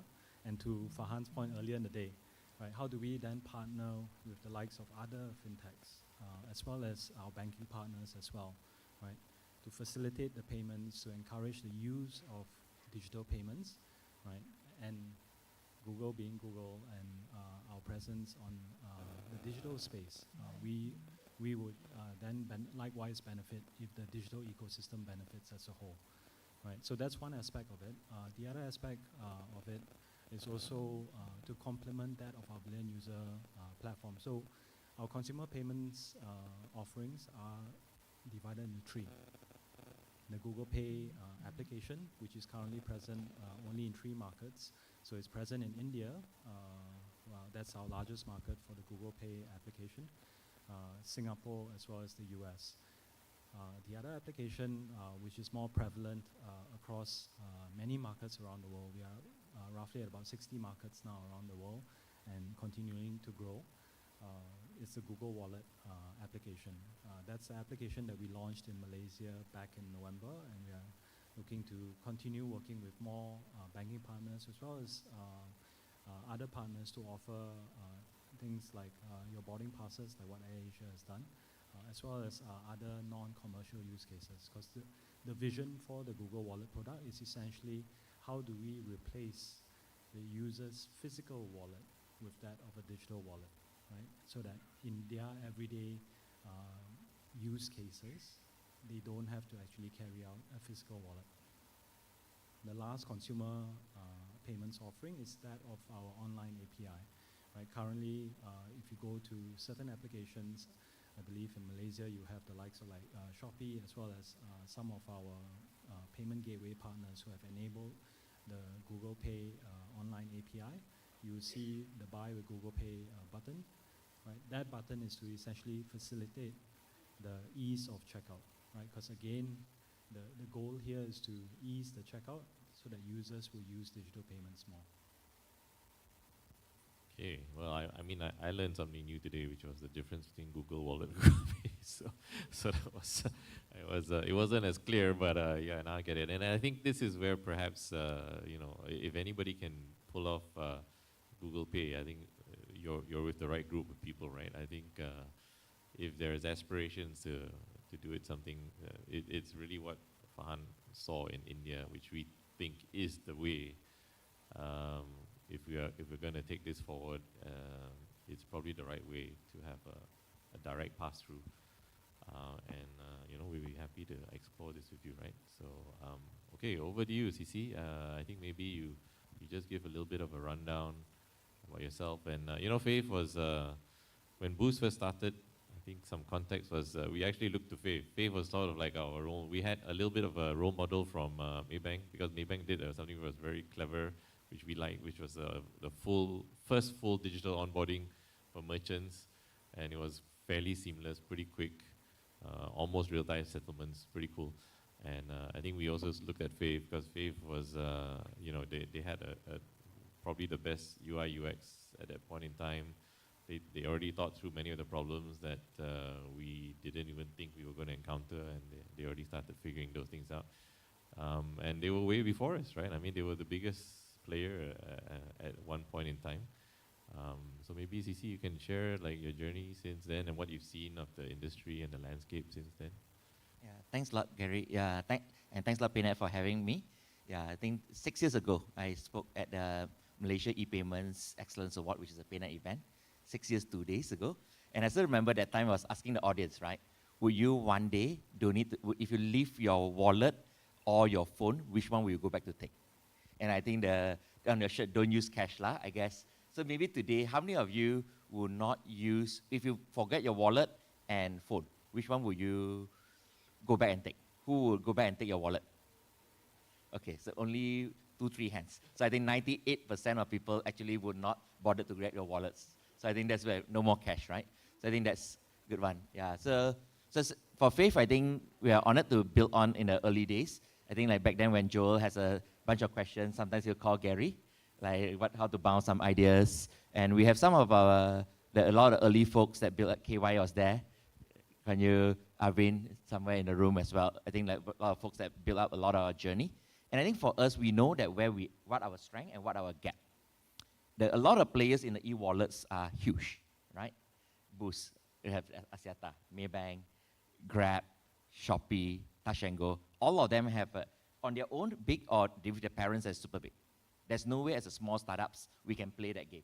So I think a lot of it is look at it and say, how do we play? How do we go in an area that we can build a niche, right? I think speed, maybe we can do it.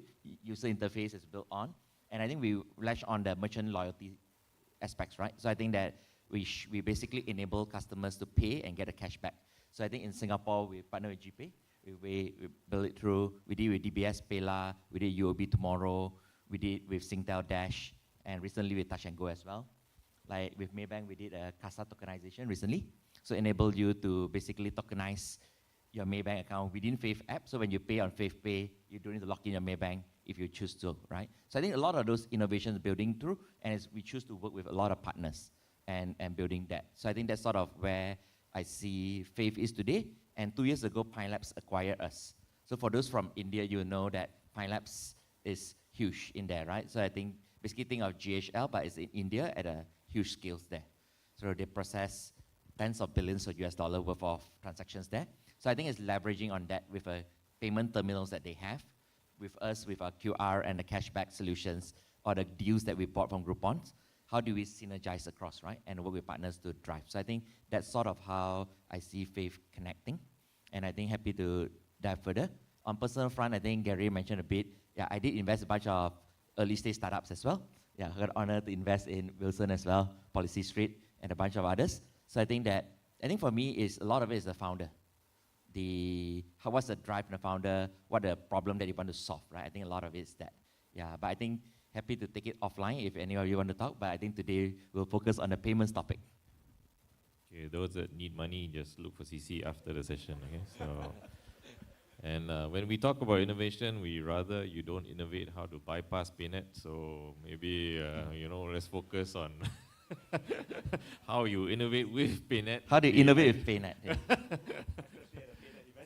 Yeah. I mean, although we do like the direct linkage to Maybank, but maybe we should figure out how to.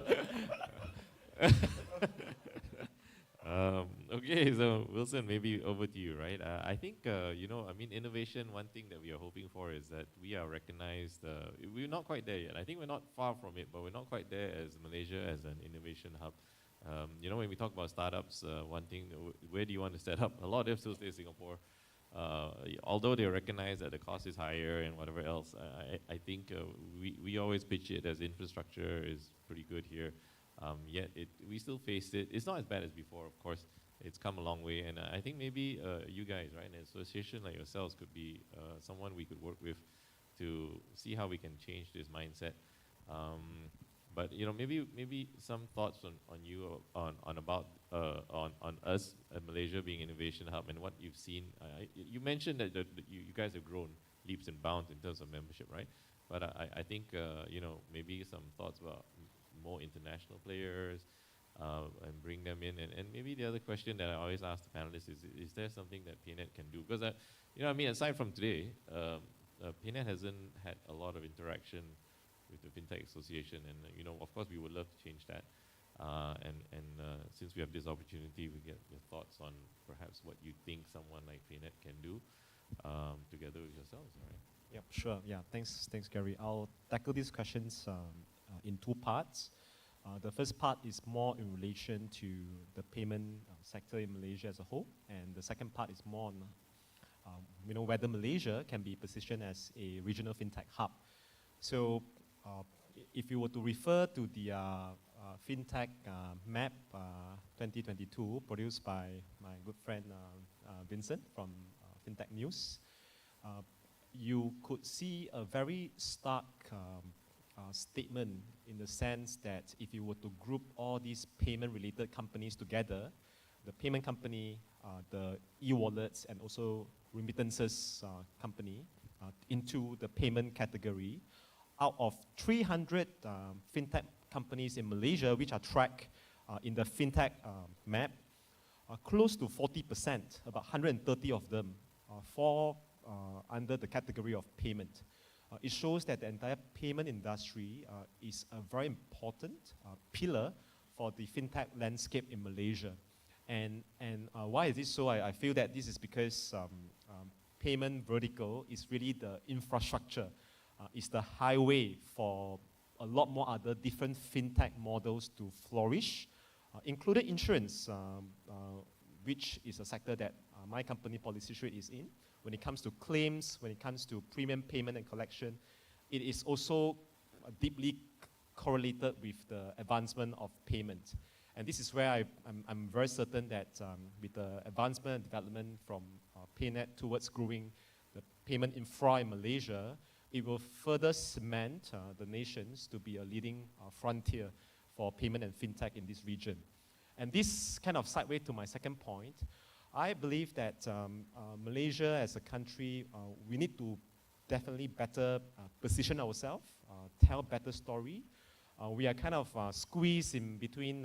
Down south, we have an international fintech hub, payment hub, so to speak, covering the Southeast Asian region. And of course, we are also having all these neighboring markets. We all know who have a lot more bigger populations. But allow me to answer your questions with a story, with a real story based on a conversation with a payment company which was acquired by a unicorn in India. So this company is known as Kerlect, and I think the acquisition took place sometime last year. They were acquired by an Indian unicorn, a payment unicorn, Razor Pay. and I had the chance to speak to one of the co-founders of Kerlak, right, Zach, and so he was sharing this story with me, which I think that it resembles the bigger story of Malaysia fintech landscape, which should be better told and promoted and marketed. So Zach was telling me, and he asked this question to the RezoPay team. Why do you choose Malaysia as a destination to do your first overseas acquisition at that point of time? And the answer was, the company has been visiting different countries in Southeast Asia, you name it, but eventually they picked Malaysia, and eventually, of course, they acquired Kerlak with various reasons. Number one, it is due to the payment infrastructure that is relatively matured and sophisticated. There is a strong legal framework, and I quote, a forward-thinking authority and key players such as PayNet. I understand that PayNet also kind of play a role in facilitating the entire conversations in the whole exercise. And third is really how Malaysia, having the benefit of cost, the cost structure is 1/3 of Singapore, but in terms of talents, in terms of quality, we are not too far off. We are comparable, if not better to some extent. And of course, Malaysia as a market also resembles the larger Southeast Asia. Obviously, you have the Greater Klang Valley with a GDP per capita of about $30,000 last I checked. It mirrors, the more advanced markets, such as the developed nations. But you also have other pockets of market opportunities which are presented in East Coast, in East Malaysia, which requires a different approach in order to win and acquire customers in this region. So as a company, if you are able to use different approaches and to build a solid business model, there's a greater likelihood of success if you were to be based out of Malaysia and to expand to the larger Southeast Asian region. And of course, not to mention the multi-racial, multi-diversity, and also the command of language among Malaysian talents.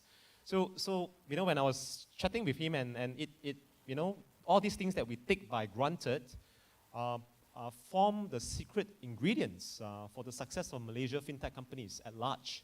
But I feel that a lot more better storytelling, a lot more better positioning should be magnified so that all of these benefits, strength of Malaysia as a market can be told not just to ourselves in this hall who know the market well, but to the regional and also international investors and also key players. So this is where, if PayNet also has a mandate in carrying out the right message and marketing through the associations will be something that we'll be love to work together with. Thank you. Yeah. Hello? Yeah. We certainly have the aspiration. So, I think we'll have a different discussion on that when we have some time. Maybe over to Kalani. I think the question I wanted to ask you, right, is a little bit about your thoughts on how you see working and collaborating with other fintechs. Of course, again, you're the biggest player in the market.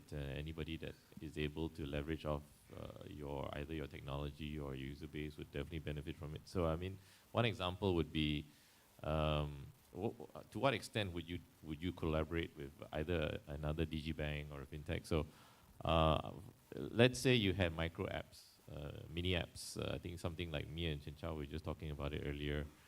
If someone like Maybank said, okay, I don't need to build everything, and there are many clever people out there, and many good platforms out there, and I just will have them be part of my platform, and it'll accelerate their growth, and it'll offer this new service that maybe your customers don't already have access to. Would this be something that Maybank has some kind of aspiration to work towards at some point? I mean, more and more so, I think it seems like the path, right? At least even in Boost, when I was looking at it, I never thought we could do everything, right? I always thought that it doesn't make sense. Collaboration and partnership is always been in my DNA, but I mean, I thought that was always the best way anyway, right? So maybe just to get your thoughts on that, and I think the second part of it is, I had one separate question, which was, as you know, the DigiBank mandate is basically to support or to target the underserved and basically rural areas, right? And I see May to a degree as a DigiBank. So maybe just to get your thoughts, because this could be another area that PayNet could work together closely with you on to drive, right? So maybe just, if you don't mind, on those two points. Sure. So I think working with fintechs, working with the digital banks has never been a problem, as long as the end customer gets greater value out of it, right? Because that must always be the purpose for wanting to collaborate, right? So if it is more meaningful for the customer, we would welcome it 100 times over. So for example, I think CC just spoke about it, right? So today, if you go on the FavePay app, you can enable frictionless reload. Same thing if you go onto Shopee today and you want to buy something and you see Maybank to you there, you don't have to log in with your username and password, right? We can automatically enable it for you. So as long as that brings greater value for the customer, we are more than happy. In fact, today, if you go onto the May app, you will notice that we do have that capability today. Whether you want to buy movie tickets, whether you want to buy your ERL tickets or whatever it is, you do have the capability today that we don't provide, because there's no way in the world, Gary, as you pointed out, that any one organization can stand alone, right? You have to leverage, you have to build and on each other's strengths. So yes, very happy and eager to see the competition. More competition, I think the consumer wins, right? So that's great. Number one, the consumer wins. Number two, you don't stop being hungry in wanting to innovate and wanting to do better. It just raises the bar even more. So if you're hungry for competition, if you're hungry to do better for your customers, you will take it on, right? So I think that's my summarized version of it. And when it comes to going into the tier 3, tier 4 locations within the country, again, I go back to humanizing financial services. So nobody should be left alone, right? So for example, when you look at the QR that Maybank first enabled, it was actually in collaboration with PayNet.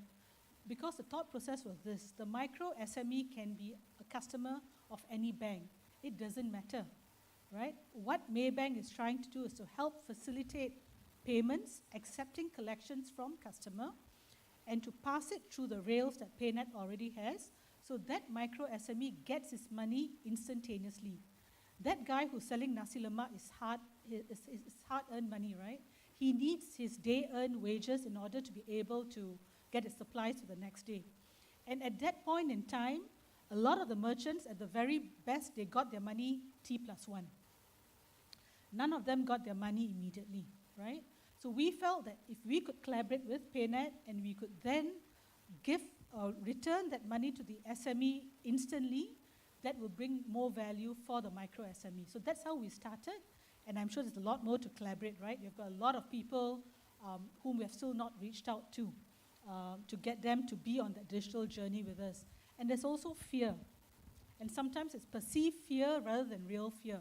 So if you go and speak to some of the micro SMEs and say, why don't you come on board? There's a fear that, for once now, my trail is very transparent, right? In actual fact, there's no harm, but there's this perceived fear that, people might come after me, right? People can now have a view of the money trail, right? But in actual fact, even if they had a view of your money trail, it's below a certain bracket, so you're not going to be, in any way taxed or anything. So we need to be able to educate the small businesses. We also need to educate consumers in the tier 3, tier 4 towns. So for example, as we accelerate digital adoption, we speak about collaboration, we speak about innovation, there also needs to be awareness about how to protect yourself, right? Because it's one thing to realize that whether you're SME or whether you're individual customer, you might be great on IG, on TikTok, on Pinterest, whatever have you. But when it comes to managing your financial well-being on your digital apps, whether you're a small business or whether you're individual, things might take a different turn, right? So being savvy on social media, we have found out very often doesn't mean you're very savvy when it comes to taking care of your finances, especially on the digital platform. So we have a responsibility to take care of that as well. How do you stop scammers? How do you prevent yourselves from being duped? And I think that as an industry, and work has already started, in fact, where everyone comes in together to help educate our consumers as well. Thank you. Okay, yeah, good point, good point. I think it goes back to the session we had earlier. We kind of touched on this where, you know, to go to the next level, we need to have trust and education, right? Knowledge about payments or security. And I think what we talked about was that it really can't be done by Maybank alone or PayNet alone or any one entity. So I hope that, you know, at least if nothing else, out of this forum will slowly start working towards a collaborative effort to do it right. Because I really don't see it. You know, we'll get somewhere, but it'll be dips and drabs, right? And it's not where we want to be in the short term. Okay, so over to Google. I think, you know, of course, as Kanani said, almost pretty much nobody can do everything on their own. So you're like the one, probably the one entity that might be able to, if you put your mind to it, or just buy somebody that you think can do it for you. So maybe a couple of questions since, one, maybe just deep dive a little bit more and understand how Google Pay has evolved and maybe some of the learnings that you've had, be it the wallet or the pay segment, that maybe Malaysia, as we embark on the mobile payment as one of our next evolution of payments, you know, is there anything that we can learn from? And I think the second part of it, since you are focused on the transportation segment, it'd be great as you know, Malaysia is embarking on open payments. If there's any learnings that you may be able to share, especially on toll, right? Toll is a different animal. I think transit wasn't too bad, where you can scan in, scan out, or tap in, tap out. Toll was a little bit more confusing for us. We're not quite as sure on what is the best way to do toll. I mean, if anything you can share would be great. So maybe just those 2 points, right? Like just to give us some insights on what you've seen from around the world. Right? Yeah, so one point that Gary raised just now, like Google can't do it on our own as well. In all our platforms, we can only do what we do because of the partners, right? So across all our platforms, we partner with people. That's why I have a job. I'm on the partnerships team, working with partners to basically bring a product to market, right? So in the case of some of the learnings that we had, like Gary was mentioning, what's the difference between Google Pay, Google Wallet? Google Pay is a financial services platform, right? So you get a lot of financial services through it. But with that platform, it requires deep integration within a given market, right? So we have to be selective in those markets. Even as we tried across the various markets that we are in, of course, we gain lots of learnings from India, and we continue to gain learnings from India. Right, so that product continues to evolve, and we have essentially decided to focus, at least for the Google Pay product, that financial services platform on the India market. Right, for all other markets, we want to essentially leverage the billion user platforms that we have. The two key billion user platforms that we have are Chrome and Android.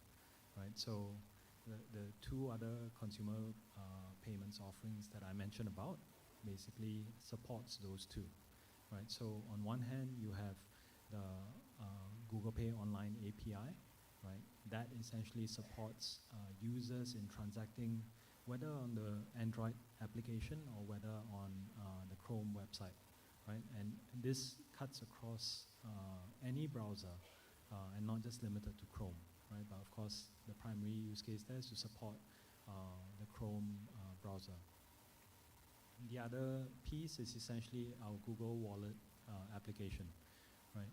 Initially, when we were looking at it, the focus was very much on markets with a high contactless penetration. So when I joined the team 7 years back now, we were just launching what was then known as the Android Pay product. In Singapore and across the region. Singapore was the third market globally to have launched the Android Pay product. Right, so a lot of the focus was on contactless penetration. Which markets do we have that have high contactless penetrations? Then we essentially accelerate the launch in those markets. But the thing with the Android platform is that the Android platform is not limited to markets with high contactless penetration. Right? If the Android platform seeks to democratize the mobile platform for any user, regardless of the device that they use, likewise, we also need to support the Android platform. Right? So the goal of Google Wallet is to essentially be present in as many markets that Android is present in, right? Barring, of course, any potential regulatory hurdles that we have to cross, right? And with, like what I mentioned, with the Google Wallet platform, essentially it's two folds. One fold is the payments piece. The other piece is basically the non-commercials piece, right? So things like your boarding passes, your loyalty cards, your transit cards, and so on, right? So that's where we are focused on at the moment. So these two platforms, how do we build on the momentum from these billion user products that Google already has and continue to drive the usage there. To your second point about transit. So a lot of my transit experience is actually on the public transportation. I think some parts of it can also be applied to tolls, right? So I was involved with the Land Transport Authority in Singapore to ensure that the Google Wallet product works well when it's used on the public transportation system there. And the key thing with the public transport, whether it's the buses, whether it's the trains, is speed. You can't have your retail transaction where you tap and essentially you wait even a couple of seconds. You're talking about milliseconds for the transaction, right? So I think even with regards to tolls, you'll probably have that as well, unless of course it's a stored value that you draw down from. If you're not drawing down from a stored value, then how can you use the same learnings that you have for mass transit, right, and apply it to tolls as well, if of course the conveyance method is a tap. If the conveyance method is not a tap, then you could potentially use that of a stored value or a card that you have on file that you can basically charge post the transaction itself. So then you don't slow down the cars. Because as we know, I'm a Malaysian myself, as we know, the last thing you want when you arrive at a toll is that somebody got stuck in the toll and they are reversing back and forth, right? So you don't want that, right? So how then do we ensure reliability and speed for the tolls, right? So the good thing is that for these mass transit, a lot of them have been deployed globally, whether from a closed loop perspective or from an open loop perspective. Regardless of the closed loop or open loop, there are learnings from there to ensure the reliability and the speed of the transaction, right? How then can you glean some of the learnings from there and then apply it to the tolls, right? And mass transits have the same challenges as tolls as well. I think Singapore is an exception where the authority owns almost the entire infrastructure, but most other markets, I've also been involved in our work in Melbourne, right, where it's a closed loop system, working with Public Transport Victoria.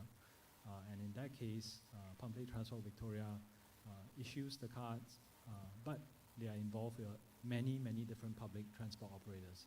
Some operators are just a single bus service that drives in rural Victoria, right? And they have to basically do that settlement across all these different public transport operators. So it's the same challenge that you have on tolls as well, right? So how then can you glean those learnings? And these learnings can be gleaned from either public closed loop providers, some of the global closed loop providers like NXP and so on, or it can also be gleaned from the card schemes, right? The card schemes have basically enabled open loop payments, and some of, not just the international card scheme, but some of the domestic card schemes as well has also enabled open loop payments as well. So glean those learnings, and whether it's mass transit or whether it's tolls, I think the learnings can be cross-applied.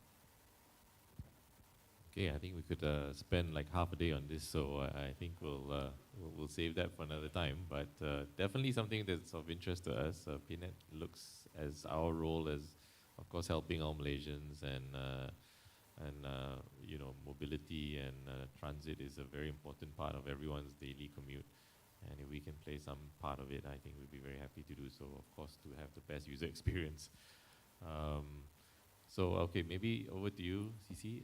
CC, I just have a couple of questions. I think one interesting point I wanted you to talk about was you guys were one of the early players, right? And I think the good thing, the amazing about whether it was from Groupon to Fave or Groupon to KFIT, KFIT to Fave was that you continued to kind of like innovate as and when you needed to, right? Or pivot or innovate, however you want to look at it. And that always has ensured your not just your survival, but how you grew and continue to grow, right?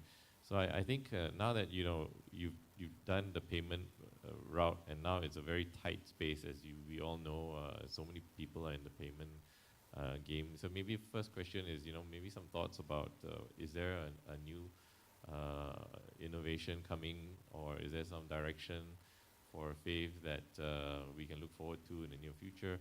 And I think the second one was something that I've been talking to with some of our colleagues at PayNet, which is a very interesting project that you did in India, which was your ability to allow visitors from G20 countries to basically access the UPI network, right? Kind of go cashless in India through the UPI network, and which was a really nice. I mean, even in PayNet, we were kind of thinking, how do we do it, right? How do we do it without doing bilaterals with the whole world, or tying up with someone like a scheme? How would we do it so that tourists from any country, even countries that we don't have links with, can land and still have access to our Do It Now QRs without having to to eliminate the need for cash, right? That's the whole thing. So I think this India one is a very good example. It could be something that we can work on. So maybe if you can just a couple of minutes on each, but more importantly, I think the second part of it, because that is relevant to us, and maybe that could be PayNet's role as well, right? Yeah, thanks a lot. Yeah, so I think for the second one, I start from there, right? So I think basically MPCI from India, and I think for us also partly because Pine Labs is from there. So I think that, I think in January, February that time, so I think they realized that India, this is a host of G20s, right? And I think in India, the UPI network is amazing, right? I think, but what it does also, the challenge is that less and less places taking the cards and everything, which means that a lot of the foreign delegates that's going to India would have a difficulty to pay. So I think where it came about is I think UPI reached out, I think NPCI reached out, and then basically I think that Pine Lab site basically connect through Quicksilver, and for us Fave, we basically built up a way where basically it's still not fully automated. Basically at the airport, there is a checking of your passport to see you are from G20 nations. Unfortunately, Malaysia is not, so we can't use it. But as a G20 nation, you're approved, and basically you can then load money into there, what we call branded as Fave money. So in here, we don't hold money. In there, basically, there's a Fave money that we created, and basically that money inside there, you can access everywhere UPI. And basically, if you had, and then whatever money that you don't use, when you back to airport, you can get it back out, right? So I think it's sort of for that, it's a step one. But I think that's if you look at it, eventually there's multiple iterations, right, for every visitors across. So this was a quick fix to build it up through, but I think there's a huge potential. And I think it's a problem statement today as you go to many different countries. I think now with PayNet, they do it now with the Singapore, like recently I was in Singapore, Thailand, the paying, now it's pretty convenient at most of the places. I mean, there's still gap on the individual. Some small stores that is at the individual name that I still can't pay, but at least if I go to McDonald's and everywhere, I can now pay. So I think that's sort of one way, and I think that also signify how the public-private collaborations, right? Multiple stakeholders come together and say, how do we look through? And I think in Malaysia, if PayNet want to look through, I think they're very, very happy to collaborative. I think like Gary, I think for us, we always love to collaborate, so definitely want to, not looking at bypass PayNet or anything at all. I think for us, it's always work together, right? I think, yeah. And I think for us, we leverage, so I think that's definitely looking forward to, right? I think that's one piece. I think on Fave, if you look at it now, there are two parts, right? So I think for Fave, we started from, when we got Groupon, there's a deals, there's a voucher discount. And then Fave Pay basically is a loyalty. You go back to the same place, right? And I think collaboration, we're happy to work through PayNet. I think we're connected to PayNet already. So any players that connect to PayNet, we can turn on together. So that's one bit to look through that. And then e-cards as well, store value. So if you think of Starbucks, you can store value. We enable thousands of brands to be able to do store value within minutes, right? So basically they can just turn on. So I think those are some of the things that we already have.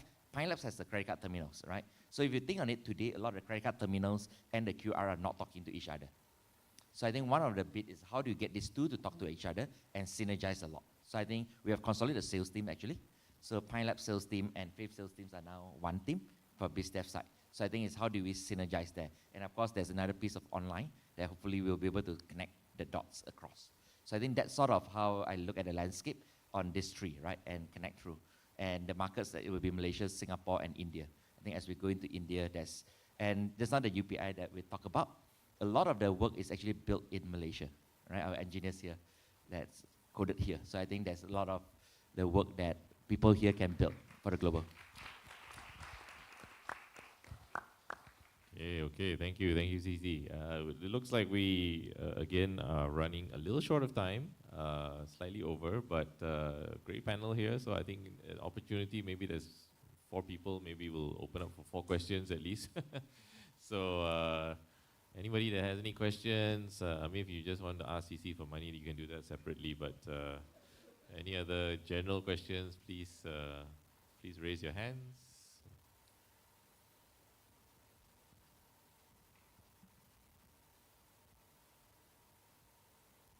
Hello.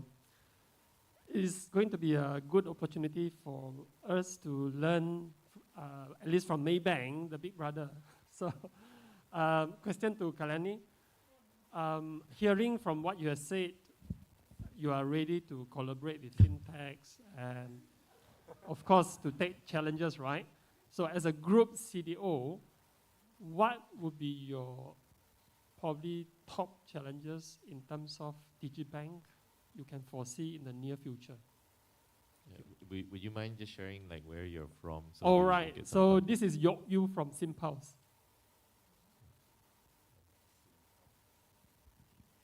Thanks for the question. We are always open to collaborate, but I think what's important to note is that what is it for the customer, right? So in terms of the challenges that we have, the challenges are always around what the customer's needs are, right? So what challenges do they have? They've always got this fear about when we speak to customers, right? The fear of the future, the fear that they're not even able to save 500 ringgit for a rainy day. It's all around financial management, financial planning. There are so many challenges for these individual customers. Then when it comes to the business community, then the challenges are very different, right? How do I reconcile my payments, my accounting, my HR? Because there's so many different portions of the ecosystem that they need everyone to play ball so that then they can run their businesses efficiently. So the challenges, honestly, it's not a Maybank challenge. Maybank challenges we should always put aside because what's important is solving the customer's challenge, right? And you're a customer, I'm a customer, we're all customers here. We have our challenges and it depends on the kind of persona you are, right? A new parent has got a very different set of challenges, right? From the time you're expecting your child, you're already thinking of the future of that child, right? So then the challenges are very different. So how can we then address the challenges of a new parent? And how can we collaborate with others to enable this, right? And the collaboration doesn't have to be just fintechs. The collaboration can be across different verticals, right? A bank doesn't have to work with just a fintech. A fintech doesn't just have to work with a bank, right? It can be across the many verticals that then solve the problem of that customer through that customer's life journey. So that is how I would love to see things and to help solve those pain points, right? Thank you. Okay. So I think what Kalani is saying, that you just have to show them that it helps a Maybank customer and then she's good, right? So you guys just think it through that way, approach it as what value do you bring a Maybank customer, and then I think they're open to have a think about it and see how they can work with you, right? Actually, Gary, I want to correct that. It is not the Maybank customer. It is the customer, right? So, and the case to point is when we enable QR. I didn't care whether the customer was a Maybank customer or not. Were you giving value to that micro SME? If you are and you can serve that micro SME in your capacity, then I think that's a tick box. You have helped the community in some way. So I think that should be the mindset. It is not about that customer belongs to me, that customer belongs to Google, or the customer belongs to Faith, right? It is our customer within the community and how we can serve them. I think if we get that right, there'll be better collaboration, right? Not just within fintechs, but I'm saying this because whether it's with Shopee, whether it's Lazada, I don't know, if it's a new mom, it's with your Tabung Haji, your SSPN, it all comes together. Thank you. Okay, yeah, even better. That's it's like a PayNet mandate almost, right? Like PayNet is also kind of like there to help anyone, right? Generally, we are agnostic in the sense of whether it's a wallet or a bank or a fintech or any tech, as long as there's some benefit. So I think we are aligned with Maybank. So yeah, you guys have heard it firsthand. There you go. Anybody else got any other questions? I think got time for a couple of other questions. I think we need to distribute the microphones a bit better. Or you want for Kanani?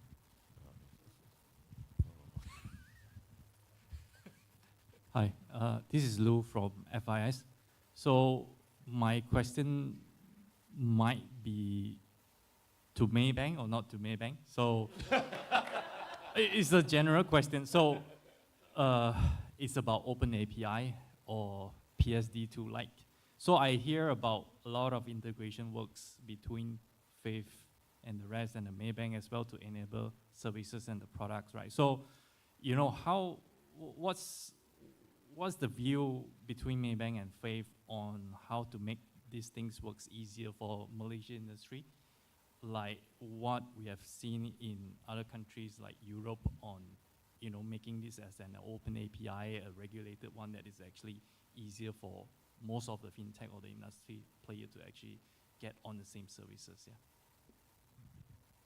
So I'm just trying to elaborate more, right? So like in old days, probably 5 years ago, if you want to use a e-wallet to make a payment, right? So you go to the counter, you see like 10 of the QR until, I remember Maybank was one of the leader actually worked with PayNet to came up with the Malaysia Do It Now QR, right? Which is actually the standard that we're using today. We see only one, right? So the more innovation that we are seeing, right, there will be a lot more complexity, right? So just the integration that we talked about just now, right? So my question is really about rather from one party working to one party directly, is there any thought process that already in place about how do we enable open banking, open Maybe API? I'll jump in quickly and then you can support us with the idea, hopefully.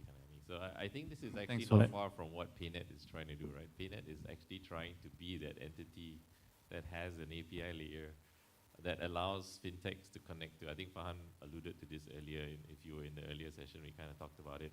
That's part of our journey, and we hope to get there in a relatively short span of time.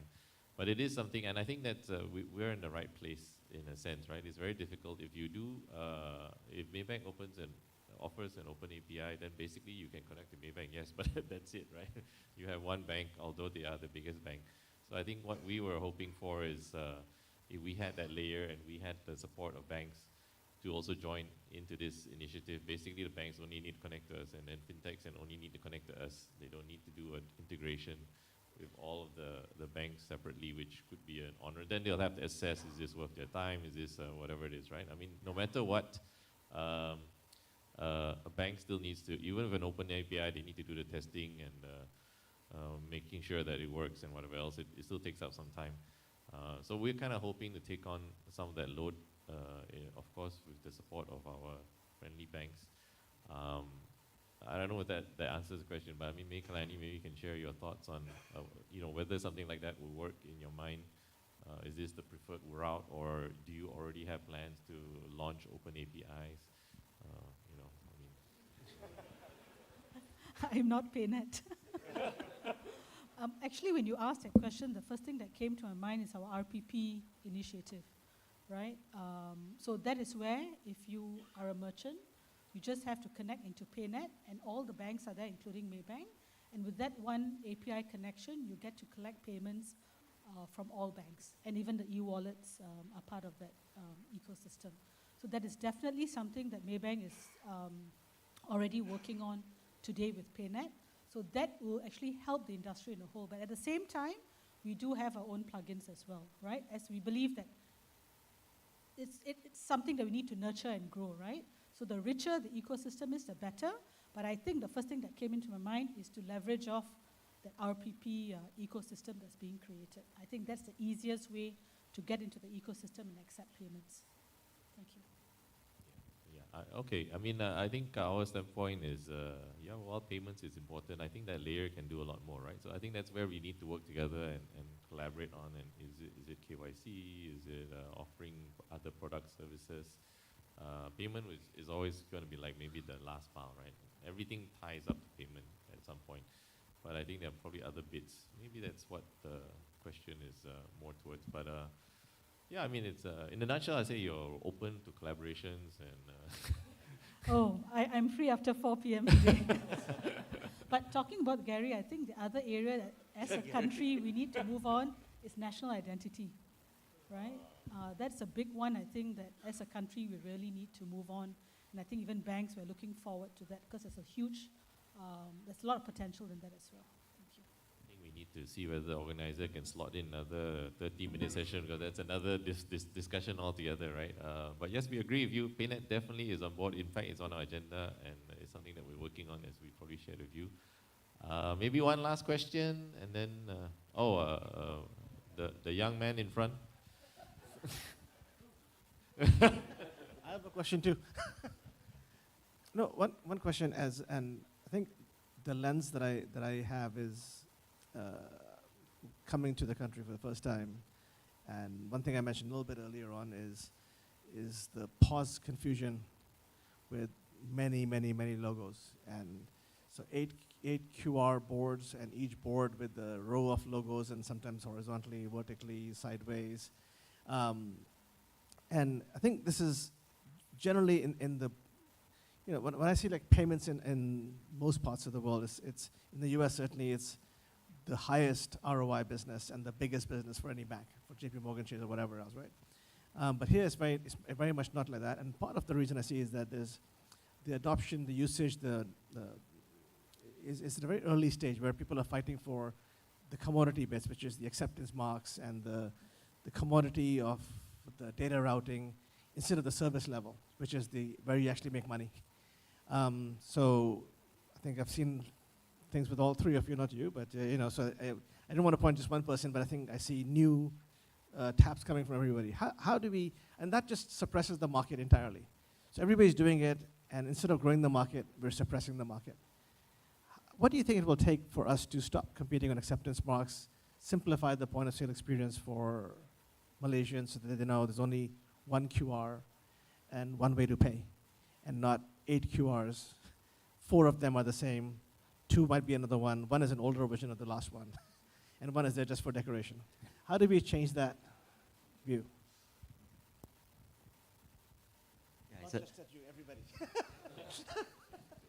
Yeah, it's a very good question. So I think that as we go beyond, right? So I think for the Do It Now QR, right?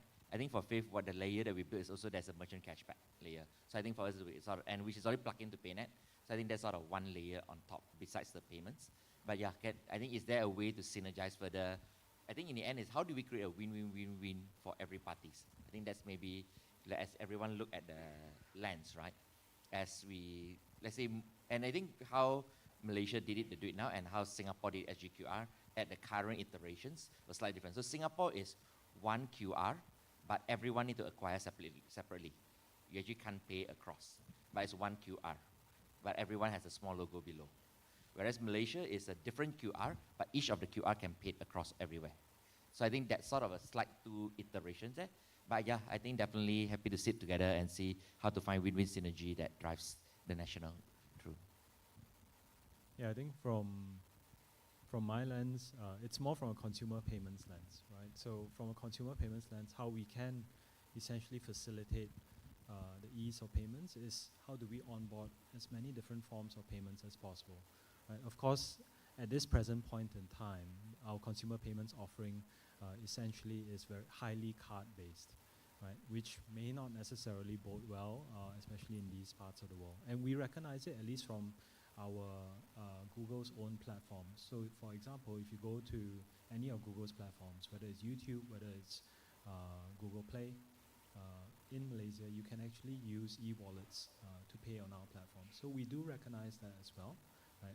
But of course, when it's easier from the perspective of Google as a merchant on our platform. We have full control over it. When you talk about consumer payments and facilitating payments for a third party, then the way we can facilitate is for the user to essentially be able to add as many different forms of payments as possible. The journey is just starting, at least for us, with cards at the moment, right? In certain markets, we already have domestic schemes, and we do intend to add more domestic schemes as well, right? But how do we then go beyond cards as well? It's still early days. I can't share too much details there, but yeah, you can get a glimpse of it from our platforms and us accepting different forms of payment. So from a user's perspective, they don't even have to think, right? Whatever that they have, whatever that is their preference, they can make use of it, right? Yep.